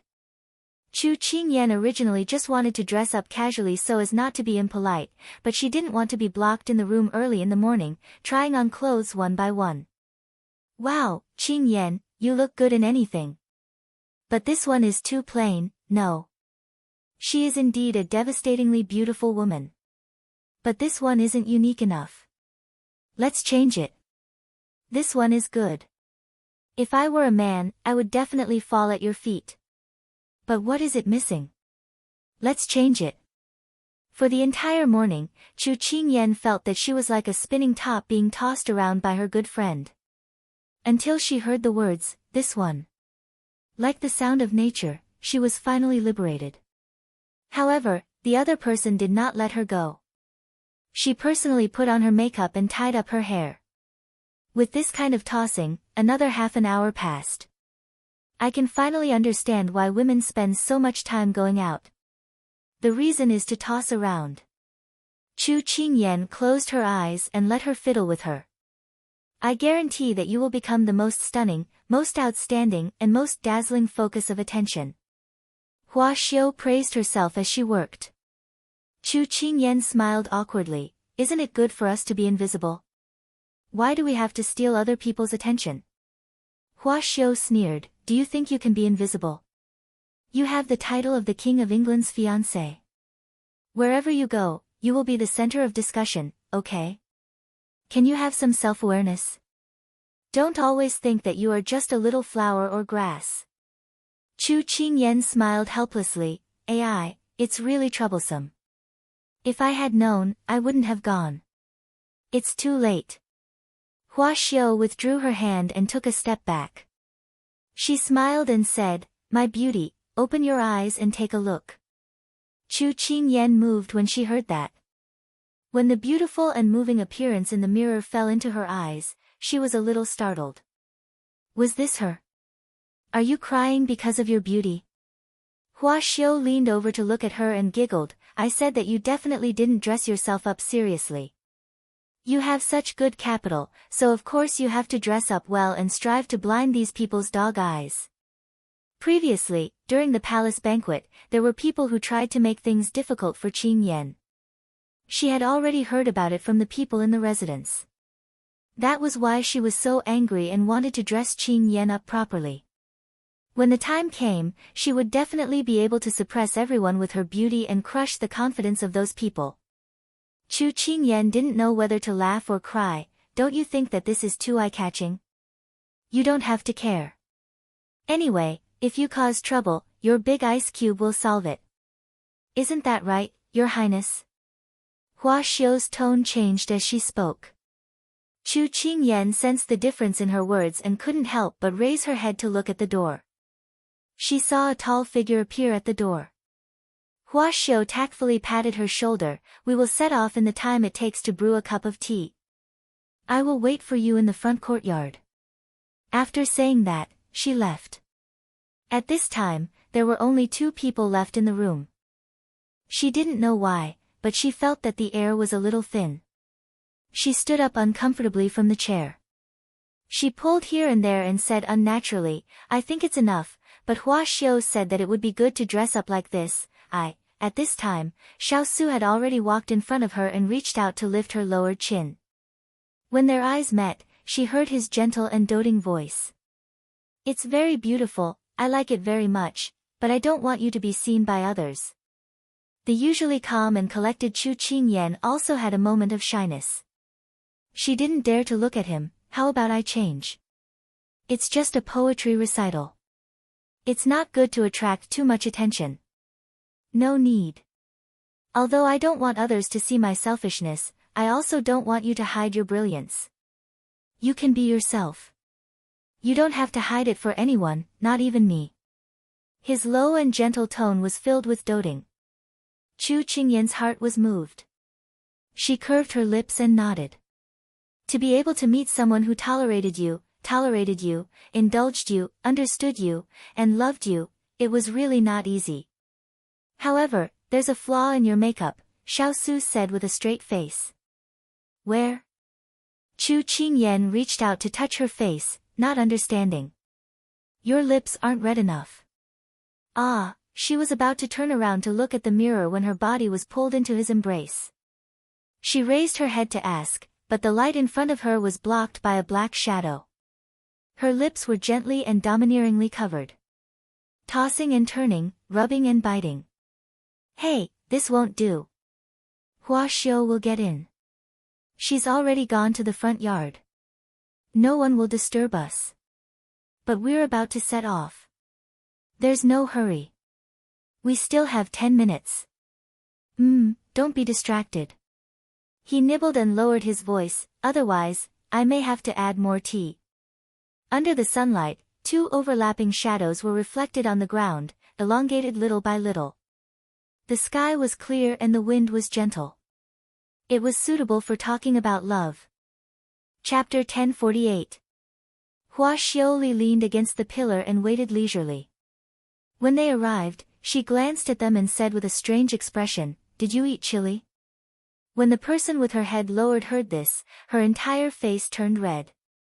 Did you fall into a dye vat? Hua Xiuli suppressed her laughter and leaned over to look at her. Hearing the ridicule in her words, Chu Qingyan took a step back and pretended to be calm. What nonsense are you talking about? Let's go, it's about time. Hua Xiuli snickered and went forward to hold her arm. She said intimately, All right, I won't tease you anymore. It's normal for young couples to be intimate. Chu Qingyan's face turned even redder when she heard this. However, she seemed to have heard something fishy. You mean, you often and your Lord Lin? She dragged out the last syllable and looked like she was about to say something, causing Hua Xiuli's smug face to freeze. Hua Xiuli blinked. Qingyan, look, the weather is really good. It's perfect for admiring flowers, don't you think so? Chu Qingyan knew that given her personality, she must have spent a lot of time with Lord Lin. Seeing that her ears had turned red, Chu Qingyan decided to let her off the hook for now. This would also solve her own crisis and prevent her from teasing her all the time. When the two of them walked out of the front door, they saw 3 carriages parked at the entrance and 2 men with outstanding figures and temperaments. Why are there 3 carriages? Aren't there only 4 of us? Isn't 2 enough? Hua Xiuli asked in confusion. Chu Qingyan was also puzzled. The carriages were very spacious. She, Hua Xiuli, and Xining could sit in one. Big Ice Cube and Lord Lin could also sit in one. Because the person sitting with you isn't Ian. Xiao Su said and walked straight to Chu Qingyan. What? Hua Xiuli was confused. If she didn't sit with Qingyan, who would she sit with? However, the answer was already clear. Big Ice Cube, what about Xiuli? Chu Qingyan was a little troubled. Xiao Su raised his eyebrows. Isn't there still Feng Yi? At this moment, Lin Fengyi walked over to Hua Xiu. Let's go. Hua Xiu blinked her eyes. Seeing that the person who had forgotten his friends for the sake of his lover had already been taken away by her family's highness, she could only say, since that's the case, I'll reluctantly share a carriage with you. Xining and Jasper also came over. Xining smiled and said, then we will go to the last carriage. Thus, they were assigned to their respective carriages. Big Ice Cube, Feng Yi and Xiuli are sitting in the same carriage and appearing at the same time. Is that okay? It wasn't that she was pedantic. Although Xishuan didn't have that many rules, the boundaries between men and women were still very strict. Master Lin was an important official of the court and a talented young man. He must be the daughter of a high-ranking official in the capital. Wouldn't this push Xishuan into the heart of the storm? Xiao Su glanced at her. You think this was my idea? Chu Qingyan frowned. It wasn't Big Ice Cube. Could it be Master Lin? That's right. This morning, he took the initiative to mention it. Xiao Su nodded. Ah. Why? She didn't understand. Maybe it's to block the peach blossoms. Xiao Su said indifferently. These days, Feng Yi has been in and out of the palace and has attracted the attention of many officials. Even Imperial Father wants to be a matchmaker for him. It seems that he recognizes his ability and wants to keep him in the capital. So if he is bound by marriage, it will be easy for him to return to the capital and take up a post. Chu Qingyan frowned. So, Master Lin took this opportunity to reveal Xiu Li's identity. First, it was to prevent the women at the poetry festival from having any ideas about him. Second, it was to secretly show that he has a master so that His Majesty and those officials will give up on him. Xiao Su reached out and pinched her face. Very good analysis. Although she was happy to receive Big Ice Cube's praise, she still felt uncomfortable when she thought about it. But this way, isn't Xiu Li trapped in a pack of wolves, tigers, and leopards? These people are not easy to deal with. Master Lin's actions are very risky. Xiao Su raised his eyebrows. What do you think she relied on to be able to do well in the business world, no matter how crafty she is? It's nothing more than being able to discern people's expressions and be tactful. These women in the capital may have some tricks up their sleeves, but when faced with a crafty businessman, how can they win? That's right. Xiu Li can even deal with those crafty old foxes. How can he not deal with these little girls? She immediately relaxed and said with a smile, it seems that I should be worried about those women who want to marry Master Lin. For Master Lin to think of this move, this matter must have already become a problem. Otherwise, with his personality, he would not have asked Xiu Li to do anything. It seemed that this matter was already a little tricky. As if he had seen through her thoughts, Xiao Su shook his head and sighed. You don't have to worry about Feng Yi.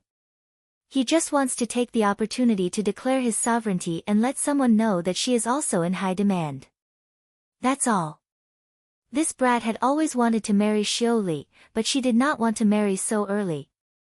So when he came to the capital and encountered this matter, he pushed the boat along with the current and fulfilled his wish.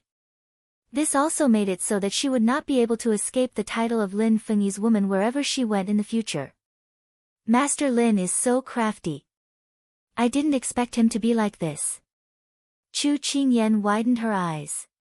She could not believe that such a cultured and refined person would think of such a move to force a marriage. It was simply too shocking. Seeing her shocked expression, Xiao Su could not help but think that if it were not for the series of unforeseen events, perhaps she would not be the young miss of the Chu family now, but his princess consort. He was thinking, should the wedding be held in the capital? Just as he was about to speak, the carriage had stopped. Masters, we have arrived at the Guqin and garden. Because Princess Huiyu was favored by the Sichuan emperor, he rewarded her with this garden in the capital. Princess Huiyu held many poetry gatherings, and most of them were held here. So when Chu Qingyan walked to the gate of the garden, she could not help but marvel at the size of the garden and the luxurious appearance it gave off. It is indeed a big deal. No wonder it is the garden of the current princess. Hua Xiaoli stood beside her and sighed a few times. But in Hua Xiaoli's opinion, this was all an empty appearance. It would be more practical to convert it into money. Usually, it is not bad when it is given by the imperial family. Lin Fengyi continued. Because there were many people in front of them checking the invitations, they stood and chatted for a while. It is indeed more magnificent than the houses in Jiangnan. I feel that anything with the words capital in it gives people a different feeling. It should be the aura of nobility. Hua Xiaoli said with her arms crossed. Chu Qingyan heard her sigh. Just as she was about to say something, she heard a rude voice. You really haven't seen the world. What a joke. As soon as the words fell, there was a roar of laughter mixed with some small sounds. Chu Qingyan raised her eyebrows. Did they think that they were Granny Lu visiting the Grand View Garden for the first time?